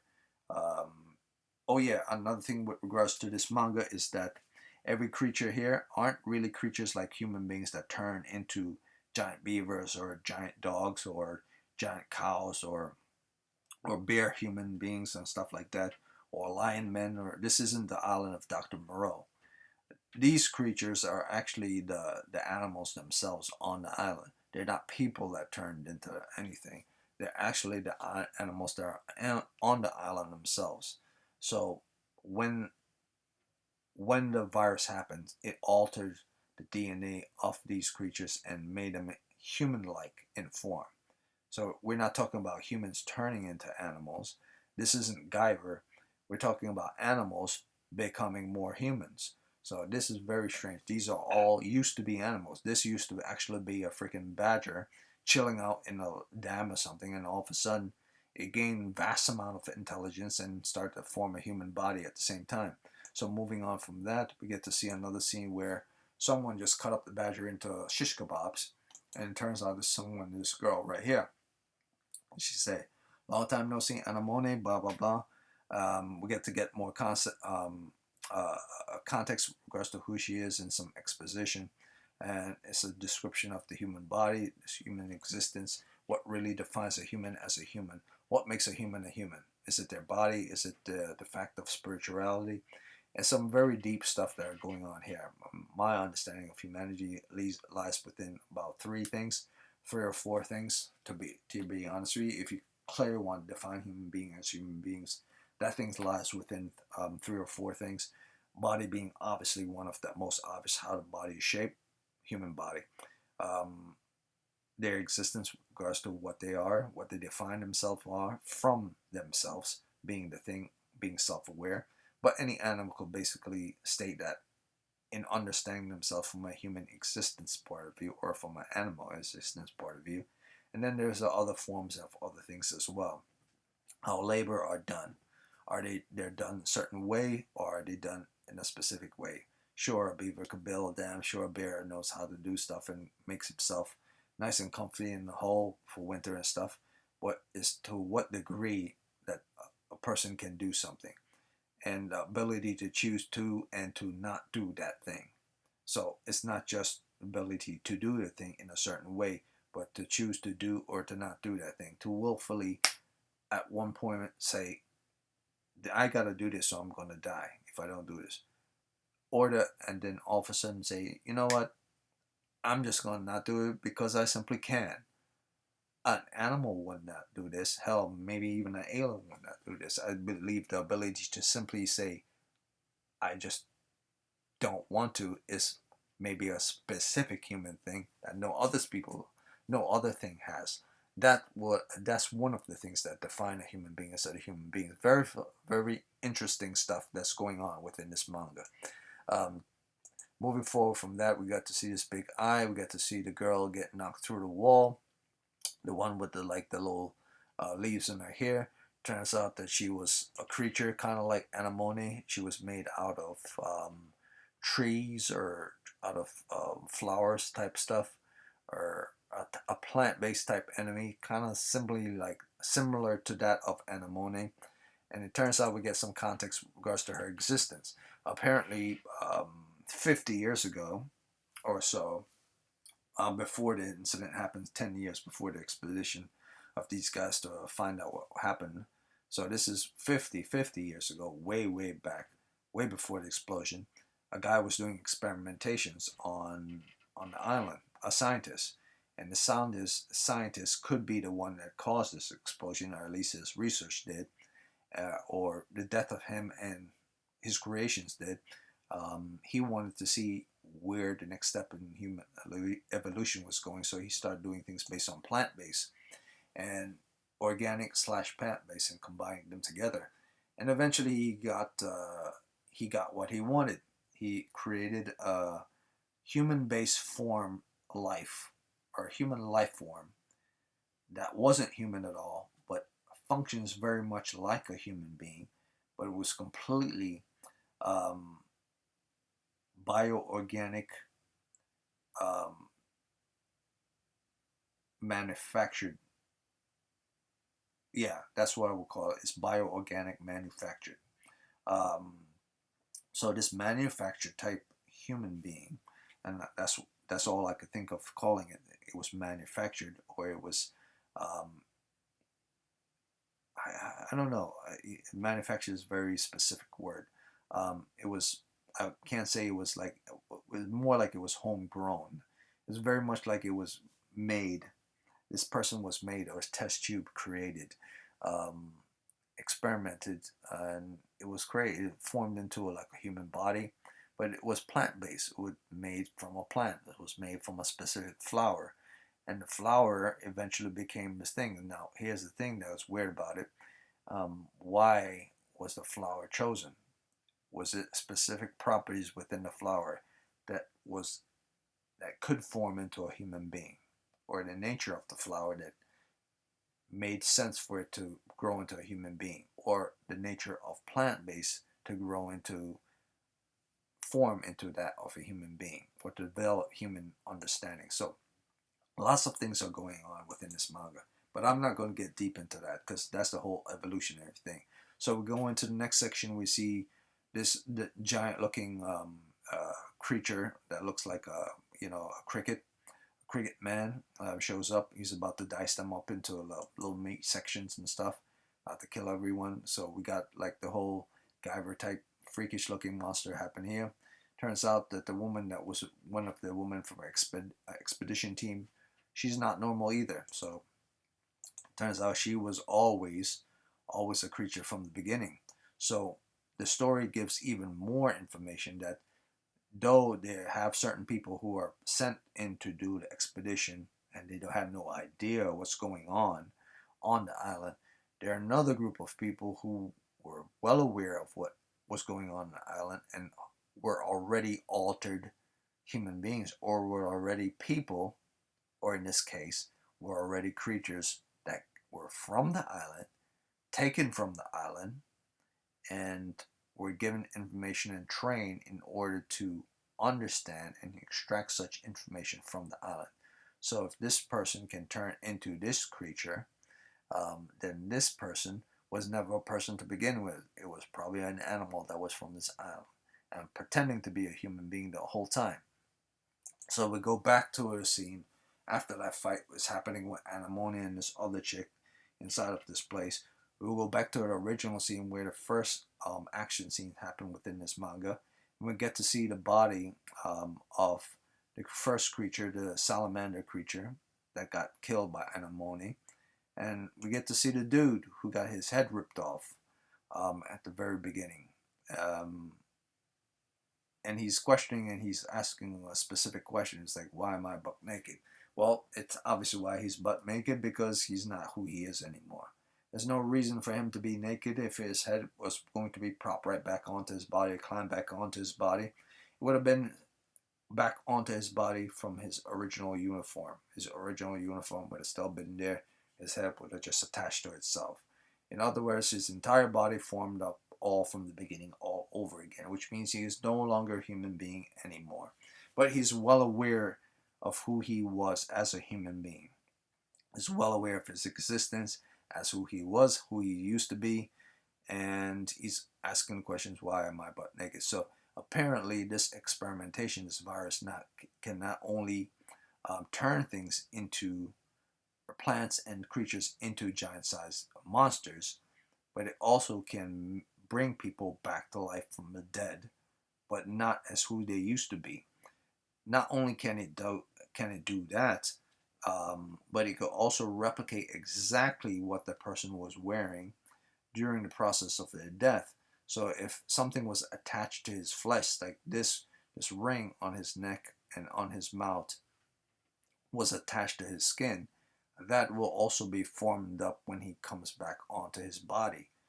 Uniquely, his clothes does not do the same process, but his facial ring, his mouth and his earrings does in the process. So that's something that's a little attention to detail that I noticed. It's like if he's completely new, he wouldn't need to have a ring attached to his ear or to his mouth, which means the experiment itself, whatever the creature, whatever the virus is, formed form anything that's attached to, whether it's metal or whether otherwise. It duplicates anything that's attached to the flesh. So if metal was attached to the flesh or if wood was attached to the flesh, that thing would be created too in the process as well. Which in some strange, which see, this is why what certain things are throwing me off with regards to this manga. If that's the case, if he's grown from the very beginning all over again from his original blood, as long as his original blood was there, and basically the his death due to the fact that this creature duplicated his body, or he formed his body back into which it really was from the beginning, from the blood itself. Um, why wasn't his clothes? Well, his clothes wasn't really attached to his flesh. That's the only thing that makes sense for the reason why this ring would be still attached to his flesh. So that's it. That was the end of that one. Moving on to the next. This one is the Metara one. So that was three different ones. I'm almost on the last one. It's probably going to be a 2 hours and 30 minutes here. So this one I'm going to try to make fast. This is my favorite one out of all five of them. And this is called Isekai Metara. So the very first scene in Isekai Metara, and our main protagonist of Isekai Metara is, let's see, what was his name? Main protagonist. His name is Yamada, but he calls himself Alex. And Alex is a heavy metal band playing guy, part of a band called Level 99. He's a guitar and vocalist of this band, lead guitar and vocalist of this band. So the story starts off with him being in this world, and we see the three-headed dragon standing in front of him. He thought he was dreaming, but apparently he's not dreaming. He's basically just gave some context with regards to how his story starts, as any interest to any mangas or any anime is. And then we get to see a little backstory of his existence. So he tells a little backstory of his existence. I was a guy, I was walking down the street. I was into heavy metal. I rocked my heavy metal clothes. It was summer. It was hot as balls. And yeah, that's who I am. You know, the guy that basically stands out during a hot ass summer, wearing nothing but black metal, heavy metal stuff, and wearing boots during summertime and long hair. Not crazy at all, but because I'm so into metal, more than anything, I'm willing to die for metal. That I'm not going to be considering my own health during the process. So this is very much a comedy. So if you want light comedy equal to that of Girl Meets Rock, I would say this is a little bit elevated than that, a little bit funnier. I think this goes more in line of heavier comedy than Girl Meets Rock. So this is very much different from the other ones I said. Very much different from their Anemone. Very much different from Ghost Fixers. Kind of similar to Girl Meets Rock, but very much kick-ass in my opinion, and is my favorite because he dives into a lot of heavy metal bands that actually do exist and he actually shout out tons of heavy metal references in here, which I was very surprised when I actually watched this. So moving on from that, he seems to be the type of guy that is all about keeping things clean and all about keeping things organized. So you see a guy drop a standing next to a can that was on the floor. He pick up the can, he throws the can in the garbage, and then of course the cops say, "Well, sir, you look suspicious. Blah blah blah. It's summertime and you look like you're wearing clothes during the winter time, or you're standing up because you're wearing all this leather." So he got interrogated by police officers, and eventually he comes to the concert area, and they ask him why was he taking so long. He showed up late again. It's like, dude, this is like several times you got busted by the cops. It's like, when are you gonna get it? Like, you gotta do something about your heavy metal attire. You're always getting busted by the cops. The cops think you're doing some shady shit, and so on and so forth. But he's like, hey man, it's metal or die or nothing. So, well, they say, well, I'm not into metal anymore. Our band isn't into metal. We're done with metal. He says, all right, all right. So if you're not into heavy metal, let's go progressive metal. Let's go classical metal. And his friend basically saying, why is metal involved in everything that you do? Why does everything have to be related to metal? Why can't it just be hip hop? Why can't it just be jazz? Why does metal have to be involved in all those projects? So if it was up to this guy Yamada, he would have jazz metal. This guy is so dedicated to metal that anything that has metal in it is considered good. So his friends are bugging out and saying, "Well, you're so diehard about metal. I don't think that you would ever not listen to anything else if it doesn't have some type of heavy metal associated with it." So he says, well, I have a plan. My sole plan is to reunite the world one day through the music of heavy metal. And that sounds very much like a Bill and Ted thing, reunite the world through music. So we get like this guy and a guy who's kind of like a Bill and Ted type, very much like a Bill and Ted type. But the difference between him and Bill and Ted is that he actually knows how to play and he knows how to sing. So he's very much, and he's actually a popular musician. So this isn't the story about an underdog or anything. This is a story about some guy that actually is a good musician and knows how to play, and is part of a well-known band, who just happened to be sucked into this world after situations happen, with regards to him being young, telling his backstory of his life, home and his atmosphere, argumentative parents, went towards metal as a form of comfort in order to escape that type of world. And the lyrics got him into heavy metal, and he soon, so on and so forth. As a kid, growing up, he's around other people. He was misunderstood as a kid, and even though he didn't, he was looked down upon him by many, and many people thought he was scary looking. He did dedicated himself to metal in order to have a comfort relief. It was his rock, it was his strength, and it was something that he's focused on for the remaining of his life, all the way into the adulthood. So at this point, he's singing his feelings, same as the girl in Girl Meets Rock. And then all of a sudden, while he's unconscious, while he's on the stage and while he's conscious, um, and everyone's hearing this music, and everyone's like in a little mosh pit type thing, enjoying themselves, running around, rocking out. He all of a sudden, you know, starts to refer to certain musicians, and by referring to certain musicians, he starts to see his way forward in his life and this path that he wants to take, and that he's going to be known as this great man in music. But as he's saying this in his head, he gets struck by lightning. He doesn't know how he got struck by lightning. He doesn't know what way he got struck by lightning.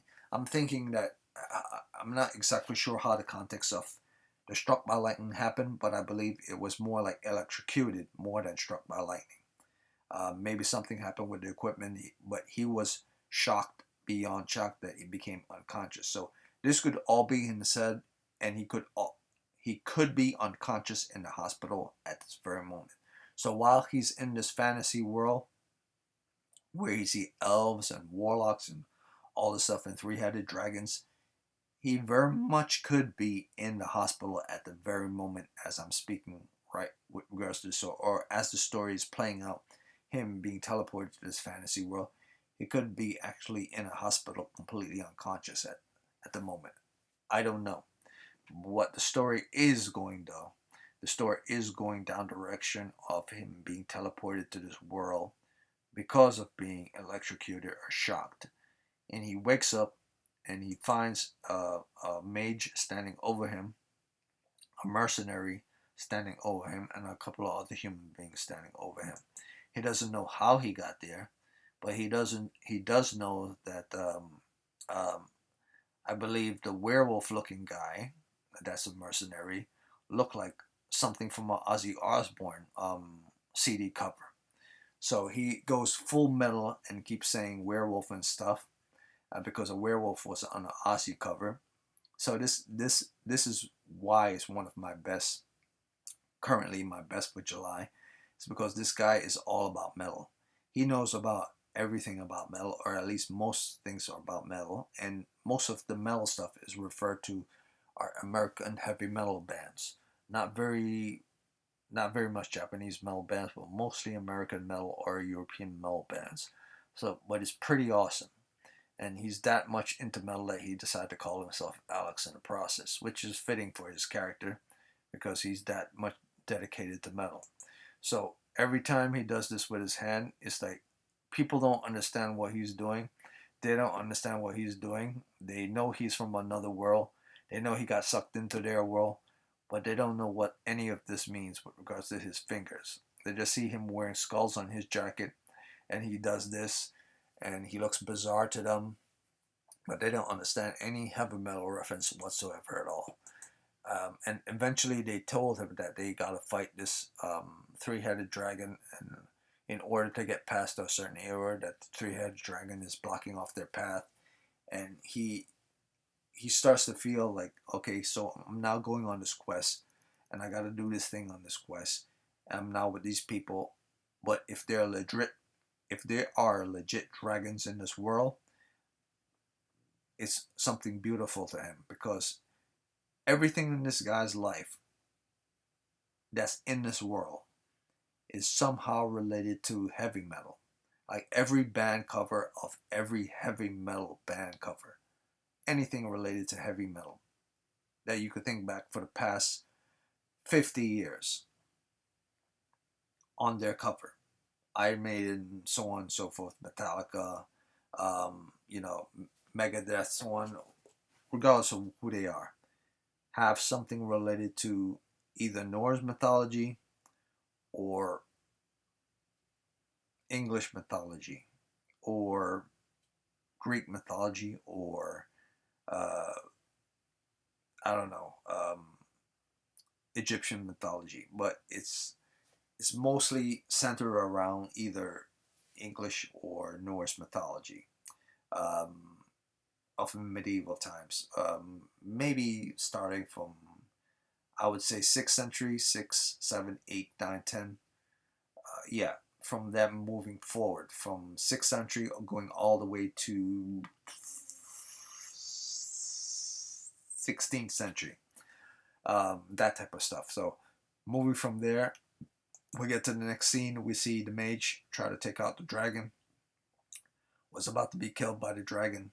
Eventually, she's about to die, and I believe the men that were with her are going to use her as a sacrificial lamb. I'm not even sure if this is a dragon here. This might be a different beast from early on. So the creature is about to kill him. Alex decides to jump in the way, uses a guitar, and his guitar shoots out lightning from the guitar, kills the creature, falls down. He's called the God of Thunder. At least the guitar is called the God of Thunder. And for some reason, when he got transported into this world, his guitar got transported with him as well. But the guitar is not just transported with him as well to be a guitar. The guitar is now his weapon in this world. And the guitar can shoot lightning out of it. So I started to scratch my head and say, what in the world am I watching right now? Like, this is someone's fever dream of, like the the best fever dream of what a guy would want that listens to heavy metal if he was to first read a comic or a manga. What would they really want to see? They would want to see giant sized babes in freaking, you know, metallic type barbarian outfits riding giant sized koala bears or something like that. Or dragons, wielding guitars with spikes at the end of it. Some crazy shit like that. And that's exactly what this manga is. This is the bizarrety of fantasy of what a person who would be listening to heavy metal would be down with if that person was transported into a fictional D&D world. And that's what's present here. And he's basically, the name of his group is called Level 99, but an additional 9 was added towards his level itself. So the name of his band, Level 99, kind of became the level of his character in this world. Like if he was a D&D character, he would already be at level 9,999, or in this case 999. So he's that powerful. And they decided, like, wow, where did this guy come from? He got transported into this world. He's this powerful from the beginning. So he's basically an OP character that just popped up into the game or something like that, if you consider it from point of view of the game. And every time Alex speaks, there's like an inner monologue of himself that's dedicated towards metal. And so he wants to see a dragon because it's metal. Because dragons are related to heavy metal, and that's very important. But the dragon that's popped up was, I believe, it's like a little kid dragon or a baby dragon. And of course, the baby dragon, Alex tries to save the baby dragon from the poachers. It turned out those guys were poachers. The werewolf guys say, well, that's a normal thing. These guys are not dragon hunters, they're poachers. So they're trying to kidnap the little baby dragon, and all of a sudden, a giant sized dragon came out of nowhere in order to save the baby dragon. And the giant sized dragon that came to save the baby dragon popped up out of nowhere. It was about to attack the girl, and the girl basically was about to be killed, but Alex jumped in and started to rock out. And eventually, Alex not only started to rock out, he started to sing as well. And his singing, his singing is so good that it manifested a version of this girl as an after image, and or maybe she's hearing his music, and by hearing his music manifests an image of who she is that's talking to her. So Alex is that badass that he's able to now manifest after images of people through the power of music. Is bizarre and nuts. So she's able to summon the power from within her by hearing Alex's music, and she's now a fire magic user. And she takes down the monster, and she stops the poachers at the same time. The poachers get charcoaled, they fall to the ground. She now leveled up. I believe she's like level 12 or something. And the story proceeds forward. The little dragon is saved. The mama dragon is saved. The poachers get their comeuppance, and she's now hanging out with Alex along with the werewolf. So proceeding forward into the story, as Alex is going into a town, a kid grabs his guitar, runs away with his guitar, believing the guitar is a unique type of weapon he's never seen before. Alex is stressed out about it. Alex chases after the kid. The werewolf says, well, this type of stuff happens in this town all the time. They're children that are actually desperate for food, or desperate to be part of a group or to be known. And a lot of people take advantage of them and use them in order to get things easily because they're unwilling to work for it.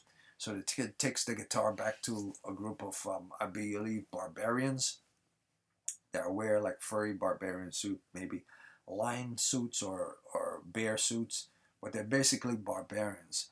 And he said he's going to get his Gibson back, and he basically starts to go off on about metal and stuff related to heavy metal, Jimi Hendrix. He started talking about various different metal people and how they're all dedicated towards liberating the world with music, so on and so forth. and it's due to these people that he became the person that he became.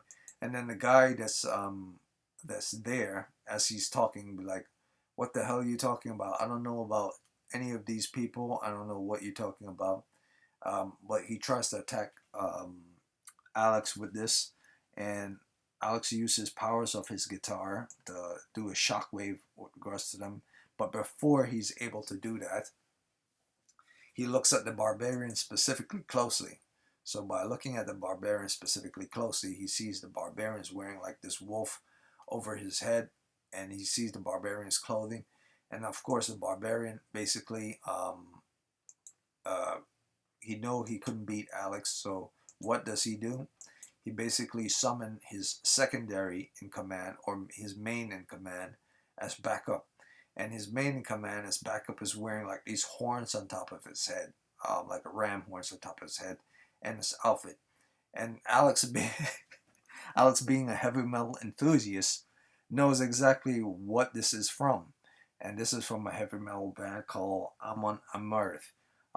If you look it up, you will find them on. I'm not sure if I think I'm butchering the name, but they're a real rock band, and they use the image of both of these characters within their album cover.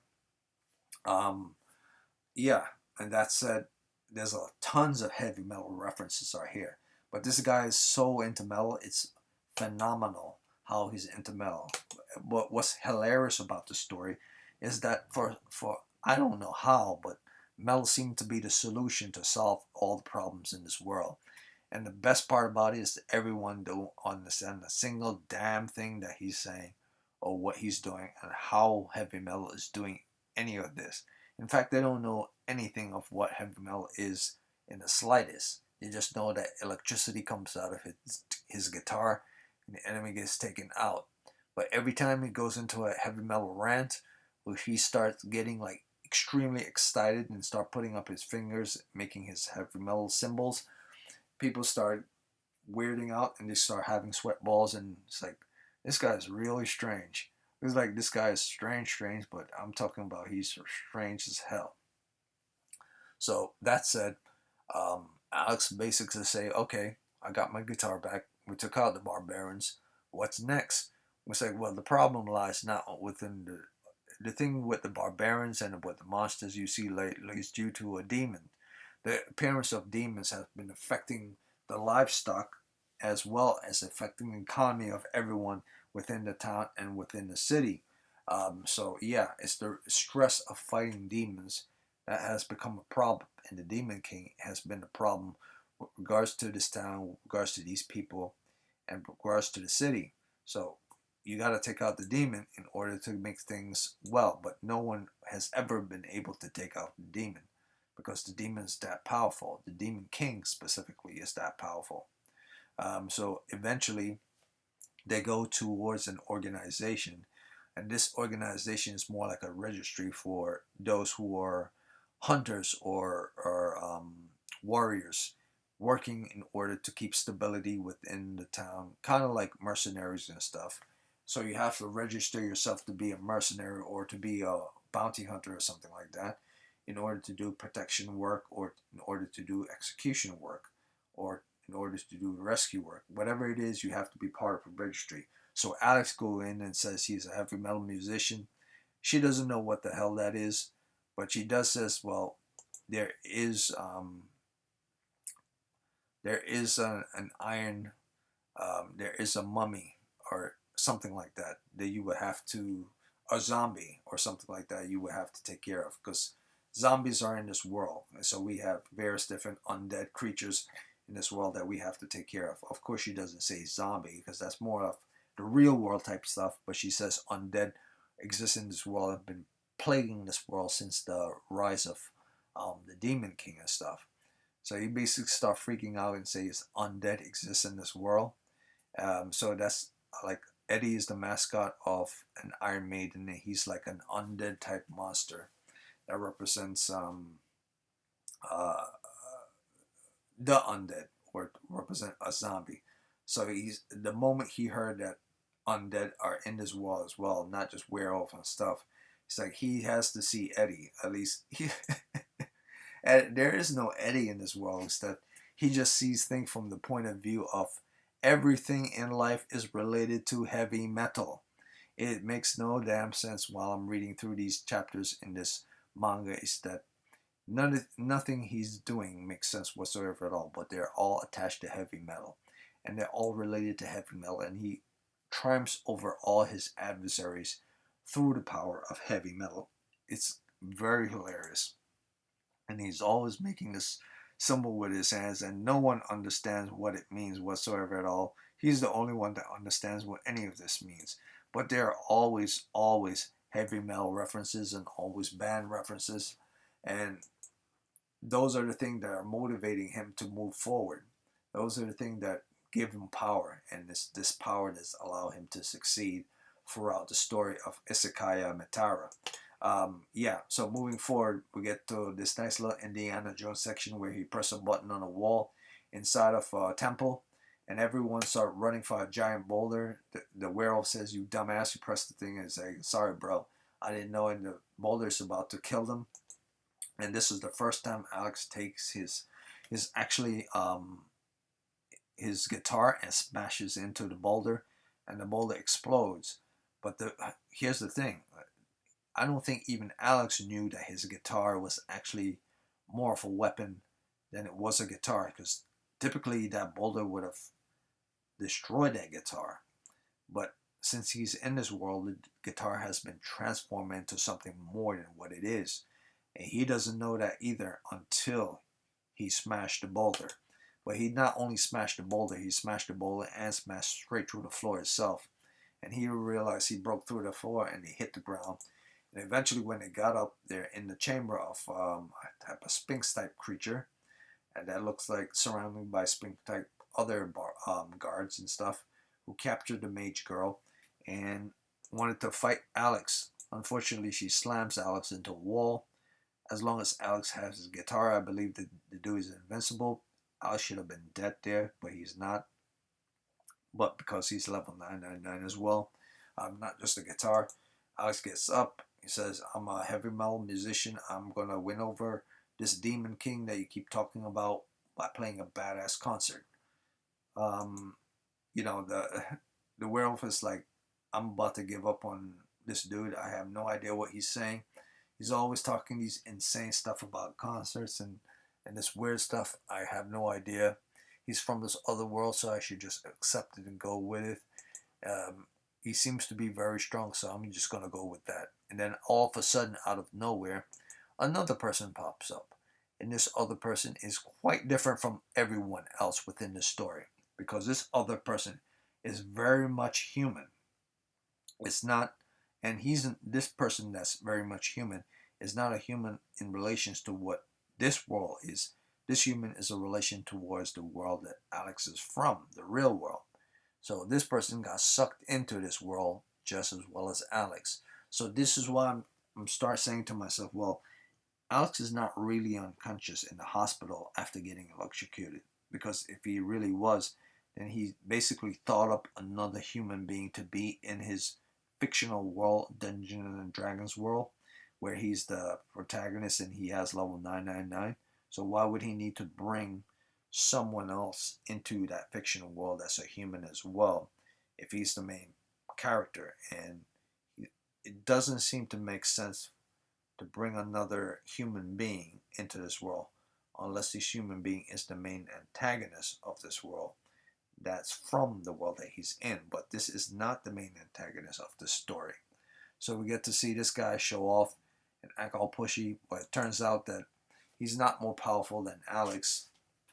But what he is a person that's able to defeat the queen that's part of this whole pyramid chamber. Alex eventually beats him, and in the end, the story comes to a conclusion. He pieces out. He basically says, "I'm not into heavy metal, but I am into hard rock. Rock and roll forever, baby." So he's more of an 80s metal. No, he's more of an 80s hard rock guy. Hard rock and roll guy, where Alex is more of a metal guy. So they basically don't like each other at all, because one is into metal and one is into rock. But it turns out in the end, Alex basically says, dude, what you're really into, the type of rock that you so-called believe that you're into, is actually heavy metal or consider metal. This guy straight out refused to classify what he listens to as metal, but the origins of what Alex says you're listening to is constituted as metal. So that was the end of Isekai Metara, and this is my favorite amongst the mangas, even though I know it's not that great, but I very much like it, and I kept laughing the whole time I was reading it. It's pretty awesome. It's very lighthearted, and that's what I needed. And now we're going on to something that's more Dark Souls related. And this is the last of the group of videos with regards to the stories in conclusions. This is called, let's see, what was that? Yeah, Eternal Regressing Knight. Oh yeah, I forgot to mention, in Isekai Metara, of the various different characters of Isekai Metara, I believe Yamada is the main protagonist, and the girl, I don't think I logged her name, the female mage. I don't know the name of the girl, and I don't know the name of the kid. I don't think I logged their names down at all. So I didn't log the names down of the girl, nor did I log the names down of the kid. But I did log the name down of the human being that Alex fight, or is going to be fighting later on throughout the mangas in the later chapters, past chapter 7 and so on and so forth. And this guy name is Leiro. That's his name, Leiro. And he was a human being summoned into this world. He's into rock, and he's a subordinate of the Demon King. So the Demon King gave him powers to be level 666, which is hilarious because that's the name, that's the sign of the beast, or the sign of the demon. So it's hilarious that his level is actually 666, and of course, Yamada's one is, or should I say, Alex is 999. So it's strange because it's a flipped over number. Because as if you know anything about heavy metal music, or at least some notion about heavy metal history, you would know that 999 is actually actually the number to describe it as the number of the beast, but it was flipped over sometime during the early stage, no, the later stages of rock to represent 666. So it's a back and forth thing between 999 and 666, but it's very interesting that way. So moving on from that, we get to go to the last of the story, which is Eternal Regressing Knight, and I say this is kind of like a Dark Souls-like type manga, or in this case, is a webtoon, a Korean webtoon, and uh, the main protagonist of the story is called Encrid, and his whole purpose in this story is to become a knight. He's not a knight. He's a soldier that's a leader of a squad. He's the squad leader, so to speak. That's all he is at the moment. But he wants to become a knight. In order to become a knight, you need to lead more than a squad. You probably need to lead an entire platoon. But he cannot become a squad leader. I mean, he cannot become a platoon leader, or in this case, a division of a group of soldiers, until he escalates past his squad leader form into becoming a knight. And the main way he could do so is to alter the course of his fate, which is not die so many times. And the only way for him to not die so many times is for him to learn how to fight better than he is before. And why is this happening to him? Why is he dying over and over and over again? Well, apparently, sometime in his early life, before he even got onto the battlefield, he met some old woman. And this old woman gave him this kind of trinket, or type of amulet, that allows him to accomplish, tells him that with this you would be able to one day accomplish the dream that you want to always accomplish. So this very much feels like a berserk type of situation, whereas the I believe the I don't know, the Beherith, is that what was given to Griffith? The little egg that has many eyes attached to it? Um, yeah, it's something similar to that, but not to that extreme. So this thing is able to make him come back to life over and over and over again by redoing the day of said actions for where he died and progressing slowly towards that end. However, on the side of doing so, he gets to meet someone called the Grim Reaper, or in this case, the Boatman, the ferryman. Well, they're two different people. The Grim Reaper is one person, the ferryman is another. So in this situation, it's the ferryman. So this is the guy, and this is how he died. This is Incred. He gets stabbed by this guy over and over and over again. In every situation, he gets killed by this one soldier over and over and over again. This is why I say it feels very much like a Dark Soul situation. And he dies on the battlefield, and this guy walks away, and you get to always see portion of his face, and very rarely do you ever see him. But every time he dies, he comes to this location, to the river Styx, and the ferryman is always there, and the ferryman is always carrying this blue light. And this blue light is supposed to represent soul.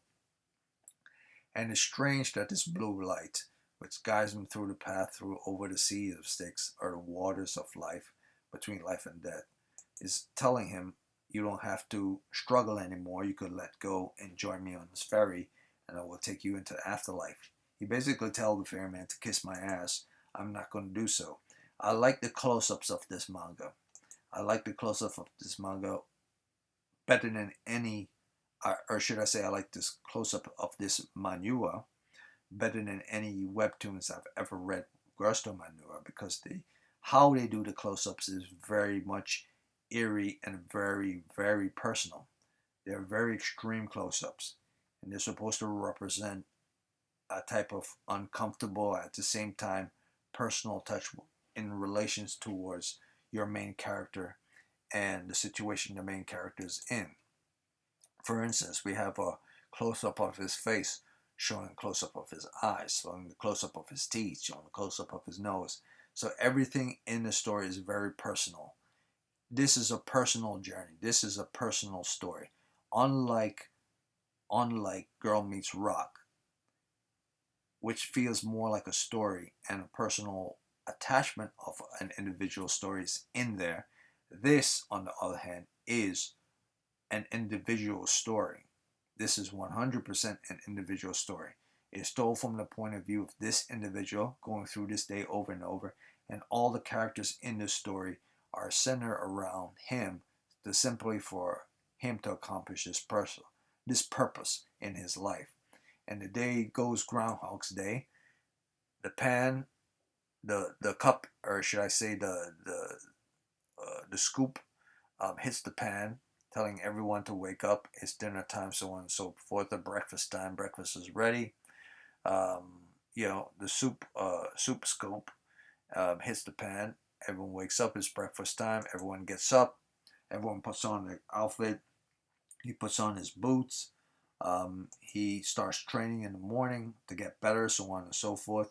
And he remembers himself from when he was young. And he remembers this man that told him, incredible Incred, one day you will soon be, a knight based on this ability. So he bought into what this bullshit guy was telling him when he was younger, because apparently, I'm not sure of the story, he either paid this guy, or this guy was either gaslighting him the whole time, making him feel that he was great, that he would be someone, that he would get to where he needs to get to in time. And Encred, believing the juice, didn't pay attention to what this person was saying. In fact, Encred didn't pay attention to the fact that this guy lost his leg during the battle and was crippled during the process. So he couldn't fight anymore. But because Encred saw that this guy was very much alive, and though he's lost himself in battle, he believed that survival is the reason why he was able to survive, or is good enough to teach him that to be a better swordsman than he was before. He never questioned the fact that he doesn't know much about this person's life, about who this person is. He didn't dig much deeper into the situation because he was that single-minded. Eventually, as the story's being told of Ingrid's past, we get to see that even a little boy, a year much younger than him, probably like 12, 13-year old, was able to beat him. And he learns that, yeah, Ingrid learns that all his swing of sword, all his using techniques, all his rapid movements, all his determination, all his ideas and his solution with regards to parrying and swinging and moving, those were all in his head. You see, the man that was telling him how to swing the sword, how to be fast, how to be parry, how to be determined, he was just gaslighting him. He knew that Ingrid wasn't that good um, at swordsmanship, but he was just gaslighting him. And the fact that a 12 or 13-year-old boy was able to beat him at sword means that Ingrid was just doing probably, maybe at best, the basic training with regards to swordsmanship. That this kid probably got better training than him as a 12-year-old as he was growing up. So Ingrid was probably doing just the minimum basic training the whole time, from the moment he picked up the sword, the moment he trained himself to realize that even though Ingrid was a teenager when he got beat by this kid, the kid was was still much younger than him. He was 12, 13 years old, and Ingrid was probably like 16, 17 years old, better training than him. So he realized that he sucked, and a little kid was able to kick his ass. And so day in and day out, he kept training at the tree to be a better soldier, to be a better warrior, to be a better fighter. But he realized, as he was determined, as he was chopping up at the trees, as he was training himself to be better, to be faster, to be stronger, to be more swifter, to be more agile with his weapon. He was just doing basic maneuvers. He's just being better at those basic maneuvers and better at those basic strategy and better at those basic hand-eye coordination to those whatever he was doing in combat. He wasn't actually training to be skilled at combat itself. What he was training in was to be better at hand-eye coordination in that would serve him best in combat, but never at training how to be a good swordsman against a foe in combat. So he went up to one of his soldiers and said, I need to learn Heart of the Beast. I need to be able to know how to learn Heart of the Beast so I could be able to parry and be able to survive in combat against someone else. The guy said, oh, you want to learn how to use Heart of the Beast? Sure. But you better not cry to me later on, because this is something that you just don't mess around with. It's something very serious, and if you take it lightly, you will die in combat. So as he's learning Heart of the Beast from this guy, the bearded guy, he says it's been 20 or so times on the battlefield that he's died. And he's always died to this guy. This one guy with this one determination in his face, and this one lust in his heart, and this reddish looking eyes, like bloodlust eyes. And he's always being killed by this one guy over and over and over again. And he doesn't know what to do. But he always hears the voice of the River Styx person in the boat telling him to give up, to get on the boat, and to, not try at all, to just give into it. And he always tells the ferryman the same thing over and over and over again. Kiss my ass. It's never going to happen. So what this manga is trying to tell you, like many other mangas before, they each try to tell themselves each different thing. They each try to teach a different thing. In here, the only thing I could learn from what this manga is trying to say is, if you train badly in something, it will take you 2, 3, maybe even 4 times longer to get towards that thing, because you're being trained badly in order to do that thing, in order to achieve something much quicker, or at least to learn better in how to do something. You have to train yourself to be better at doing that thing the right way, or at least get better training and understand how to do that thing so that you don't make the same mistakes that you did the last time. Sure, if you draw a line on a piece of paper and you keep practicing to draw a line on a piece of paper, eventually you'll learn how to do it smoothly, from one section to the next in a straight line because you've done it a million and one times over. But let's say you get to the end of that piece of paper and you now have to draw a circle. You've been drawing nothing but straight lines in order to get a perfect straight lines. So the moment you're, given a curveball and you're asked to draw wavy lines and circular lines, you're now knocked out of your comfort zone. So the problem with this guy is that he's been training himself to do one specific type of thing in many different ways of one specific type of thing. But he's never been trained properly to do various different things that are necessary in combination with each other on the battlefield. So he's always gotten basic training mostly, not extreme training that he needs in order to succeed. So it's strange that he was a squad leader. He only became a squad leader simply because he was more determined than everyone else, and he had more, I guess, endurance and willpower than everyone else. But he was always more shittier at fighting than everyone else. And because he was shittier at fighting than anyone else, he was always most likely to die on the battlefield in the end. And if it wasn't for that charm, he definitely would have been dead. So this is like the 33rd time he died, and the charm kicks in, and eventually the 33rd time becomes the 45th time, and the 45th time becomes the 66th time. And eventually he kept going back and remembering that charm, remembering the lady whose face is not being shown, the old woman whose face is not being shown, and they do a lot of close-ups with regards to Incrit. Close-up of his eyes, the design and close-up of his eyes to show his enduring will, his determination. His eyes are supposed to represent what's going inside of his head. The close-ups are supposed to represent how he feels. This is an individual's journey. Even the smile from his enemy, as he's seeing it from the close-up of his eyes, looking onto his enemy, to his enemy looking down on him. He's seeing exactly how he feels. He's seeing the enemy smirking. For all I know, the enemy is probably not smirking at all, but this is what he's seeing in his head. Or maybe this is what he's seeing completely. So he's realizing his folly. He's realizing every folly that he's making on the battlefield slowly, and he's slowly correcting those follies. But at the same time, he's making his disgust for his enemy get to him during the process, which is also an interruption of his battle, and the reason why he's also dying as well. So he has less control over his emotions because of his determination, and less control over his body because of his emotion as well. So he has to have more training and die even more in order to get there.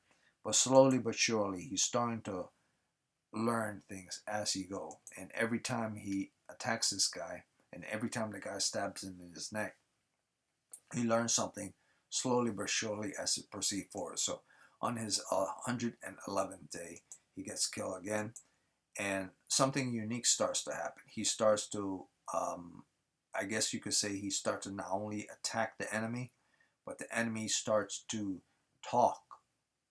Whereas earlier on in this manhwa, the enemy never talked. You just saw him smile.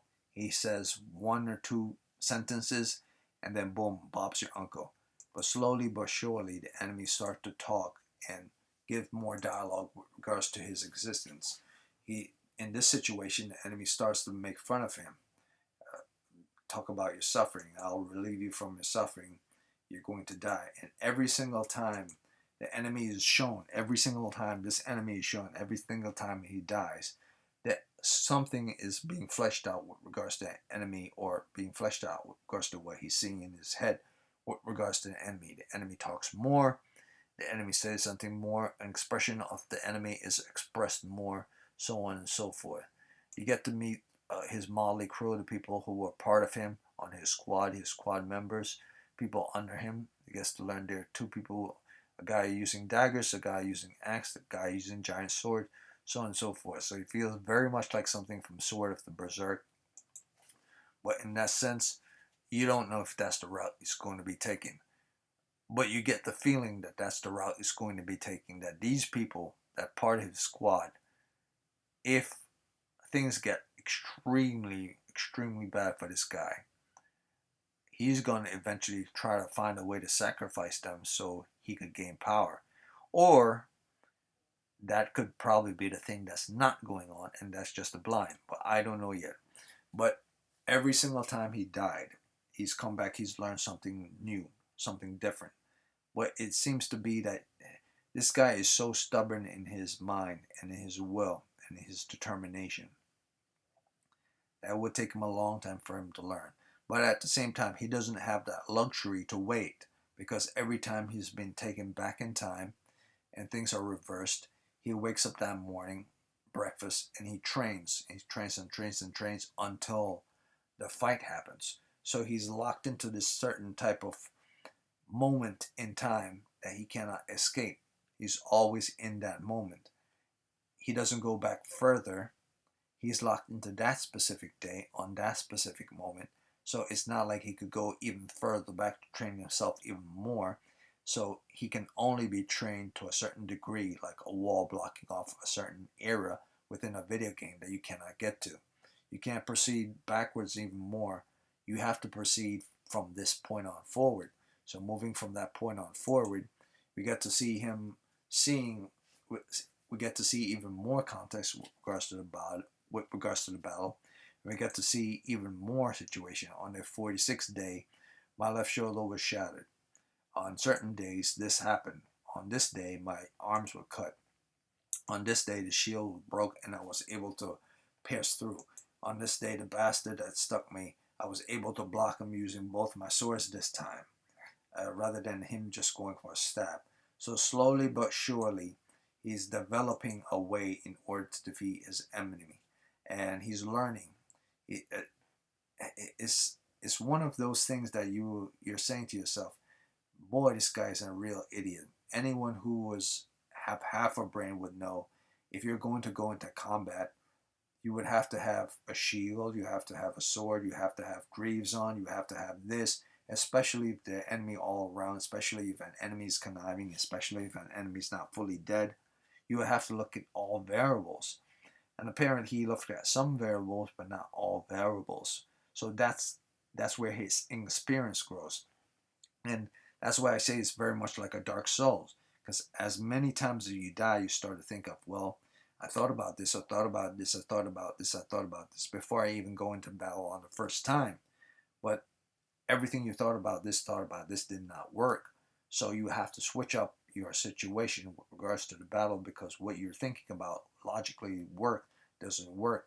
So what happened here is the same thing that's happening, like say in a Dark Souls game, is happening here. He has to switch up his tactics from what he thought would work to what doesn't work. But in this manga, the situation is quite clear and quite obvious. He has to just simply learn how to be better at combat than his enemy, rather than learning just the standards of fighting hand-to-hand combat and hand-eye coordination. He just has to know how to be better at fighting combat than his enemy is, which requires more than just hand-eye coordination. So his lack of experience on the battlefield is the reason why he kept dying over and over again. So you could basically call the amulet a do-over to give him more experience in that short time frame that he has, to allow for him to wake up every single morning. It's kind of a cruel way of training him to proceed forward. But here's the thing. From his earlier days into the moment on this battlefield, he was supposed to die here. And it's only because of this amulet is the reason why he's not permanently dead. That is the only reason why he's locked into this day. Because in all truth, he would have been dead there, and Bob's your uncle, and there's moving forward, and he wouldn't be able to come back to life if it wasn't for the amulet. So the amulet is really making him relive this day over and over and over again, simply because he refused to die, and because it exists and is attached to him because of his refusal to die. His sole purpose in life was to become this knight, and the knight is what's driving him forward. But his ultimate goal was never achieved because he never had experience to achieve it. So the amulet is what's giving him his experience to achieve that thing. Otherwise, without that amulet, he would have been dead long time ago. So even though you could say it's his will that's pushing him forward, it's his will, but it's more like the amulet allowing his will to push forward. So yes, it's his will, but without the amulet, there would be no point. So he's not really the reason why he's alive. The amulet is the reason why he's alive, and he knows this as well. But he's going to take advantage of the situation because his will to be a knight supersedes that of anything else. He's one of the most determined people I've ever seen in manga. Is probably the most determined person I've ever seen in any comic book, whether it's an American comic book or manhwa that I've ever seen whatsoever at all. So that's the reason why this Eternal Regressing Knight is on this list for July of 2024. I'm coming to an end right now, coming up to the 3 hour marker. But I gotta say, out of every single character I've ever watched in any manga, this is or any manhwa, this is the only character I've ever met in a story that's been this pig-headed and determined more than anyone else.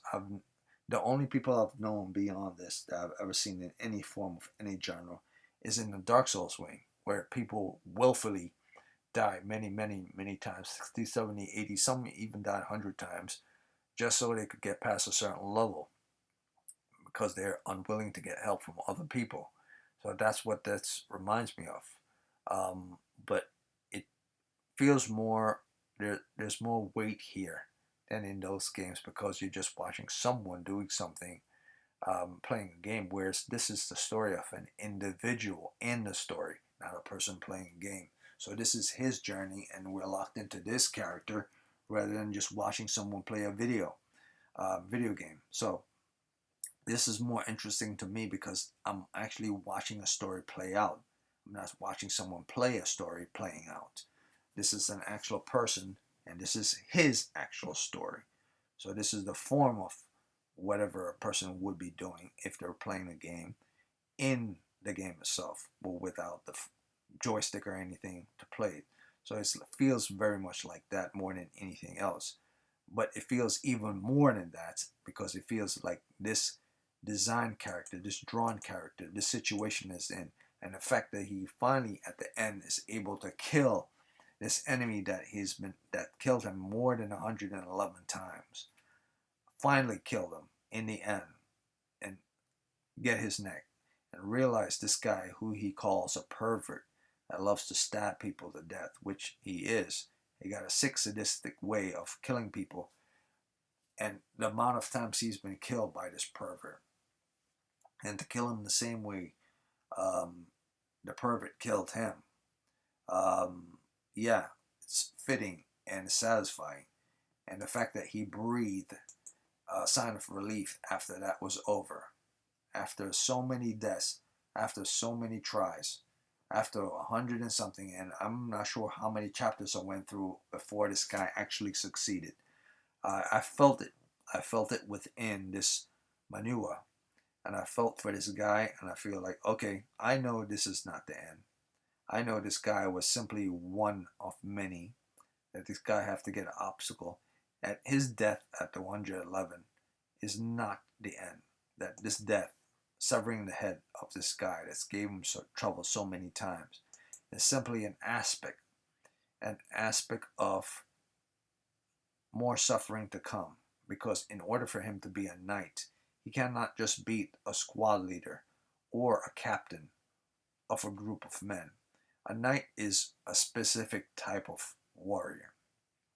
They are tasked to be personalized guards or personalized soldiers sent on the battlefield because they have better skills and better capabilities and better battle prowess, better understanding of the field, or better usage of weapons, and stronger and more, has less mental fatigue, and can take down a lot of soldiers by themselves simply with their will and sheer power and their skills.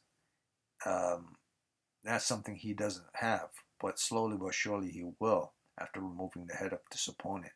But as soon as he did that, another opponent showed up, and this opponent looks like a frog, have web feet, look like hand feet, and he pops up, and this anamorphic type of creature, a frogman as they call him, eventually, yeah, he's a frog, kicks Encred down, lands on the floor, and Encred is knocked out. I believe he's passed out.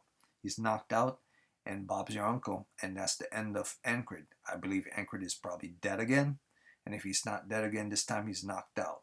So for all I know, past this point, he could be dead or he could not be dead.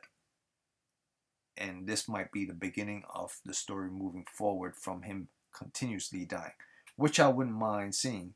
I mean, it will be kind of painful to watch every single manga of every volume of him just dying over and over again to different type of enemies.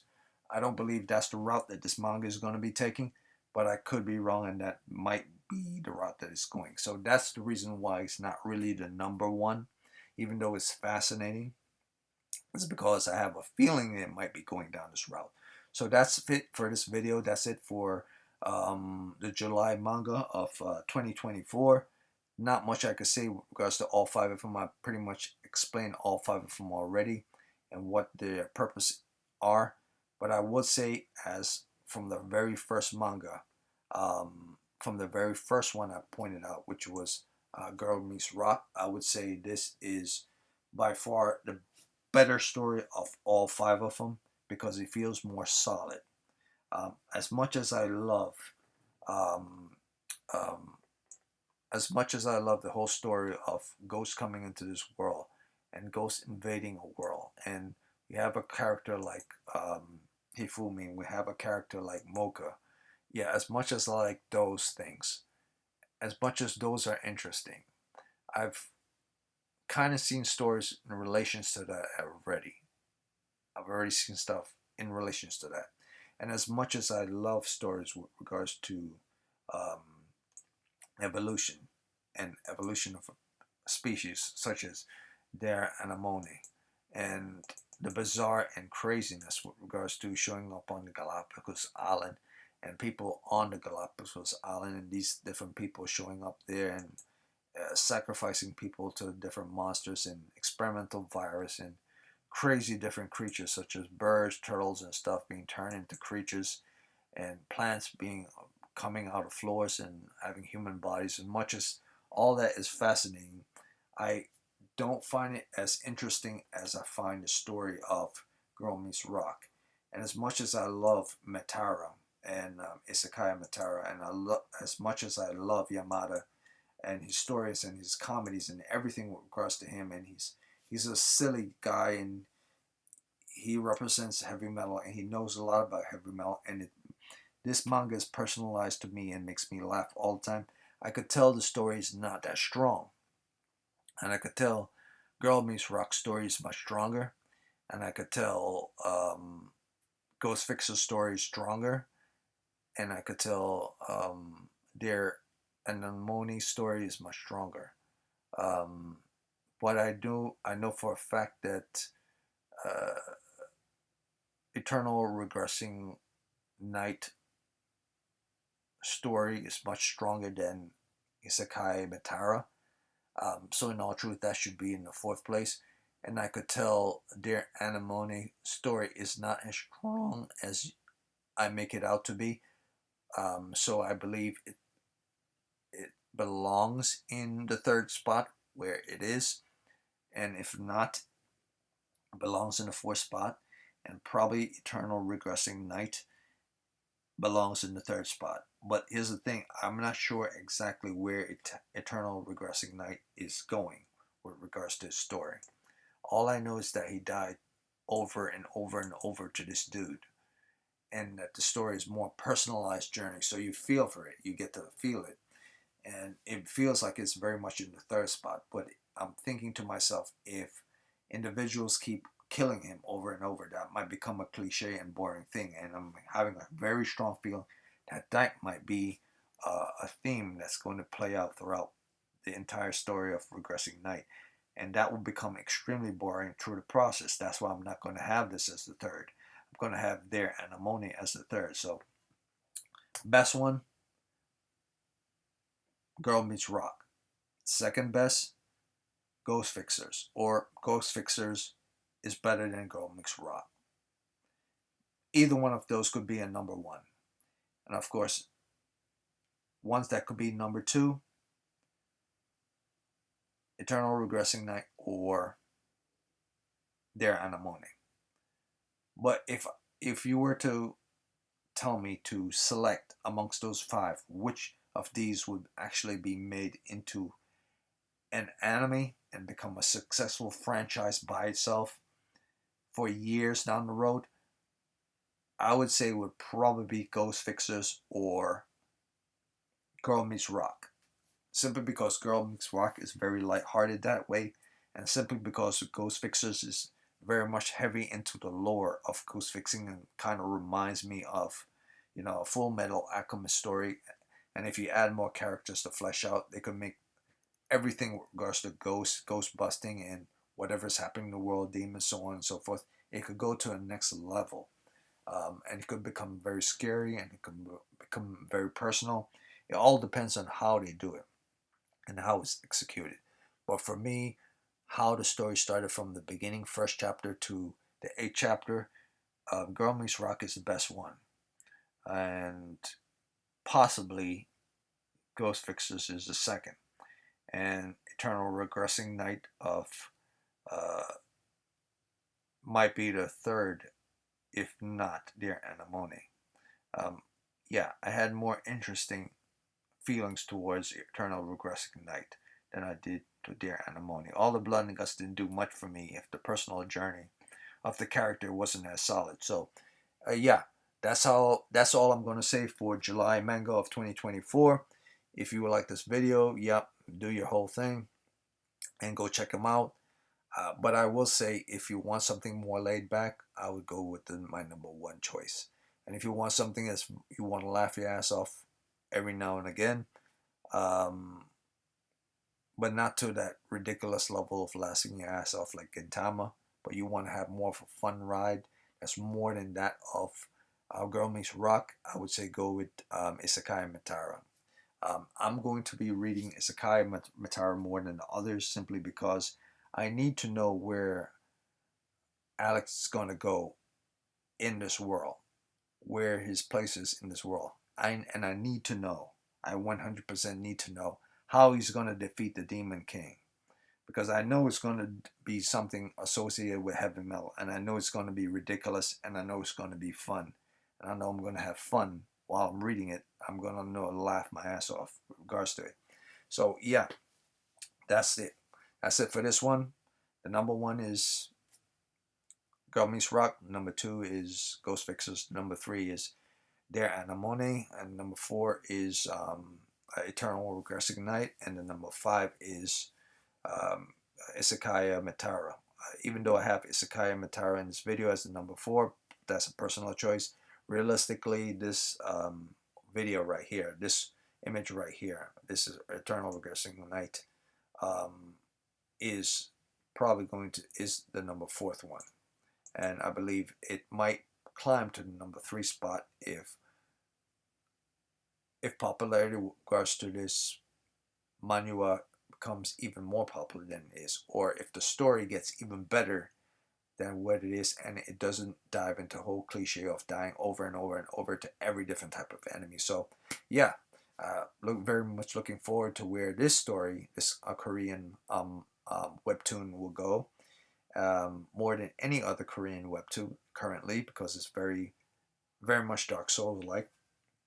But the only ones I'm going to be reading for the remainder of July and for the remainder of August is going to be Girl Meets Rock and Isekai Metara. That's what I'm down with. I want to have fun, less into blood and guts, but every now and again I'm going to stop by to see what's happening in Dear Anemone, because that is about evolution. And that is about a real place, the Galapagos Island. And I do want to know exactly how they're going to do this horror-based story justice, or is it going to fall flat on its ass. So that's it. That's for this video. There are 5 different ones I drop off. This is a 3-hour video. Really wanted it to be like 2 hours and 30 minutes. But hey, we're talking about 8 chapters for 5 different mangas. And I had to say it correctly. Otherwise, I might get certain things wrong. But You know, if I chopped it off, even if I lower it down to about 30 minutes, and I chopped off about 30, maybe 45 minutes, it would have still gone beyond 2 hours anyway. So that's it. That's it. You could check it out for yourself. I would suggest going with the one that's more lighthearted first, and dive deeper into the heavy ones. Um, but I will say the Dear Anemone is fascinating. I really want to know what the hell that virus is, because if it's something like the Thing, where you could just turn people by duplicating their blood cells and make new human beings from scratch using the earth, that's going to be some really, really dangerous blue gender stuff if you get off that island. So I don't know exactly what's going to happen. And I do like the idea of Anemone being kind of like a star platinum to this guy, hooked to his body and turning him. That's the main difference between, you know, the star platinum and JoJo. This guy's actually DNA is being altered as she's attached to him, like freaking a flower attached to a vase with water inside of it. His body is basically fuel for her, and in the same time, she's giving him something in return. So that's kind of creepy and fascinating at the same time. I need to know where that is going, even though my love seemed to be going down the route of Isekai Metara and Girl Meets Rock more than anything. Yeah, I really need to see the story of Girl Meets Rock. That seemed to be quite fascinating story. It's the first time I've actually read a story with regards to a high school, and just a plain slice of life story that's actually fascinating this time. That I didn't get pissed off and say, you know what, I don't need to see the shit. Yeah, so that's it. That's it for this video. I'm out.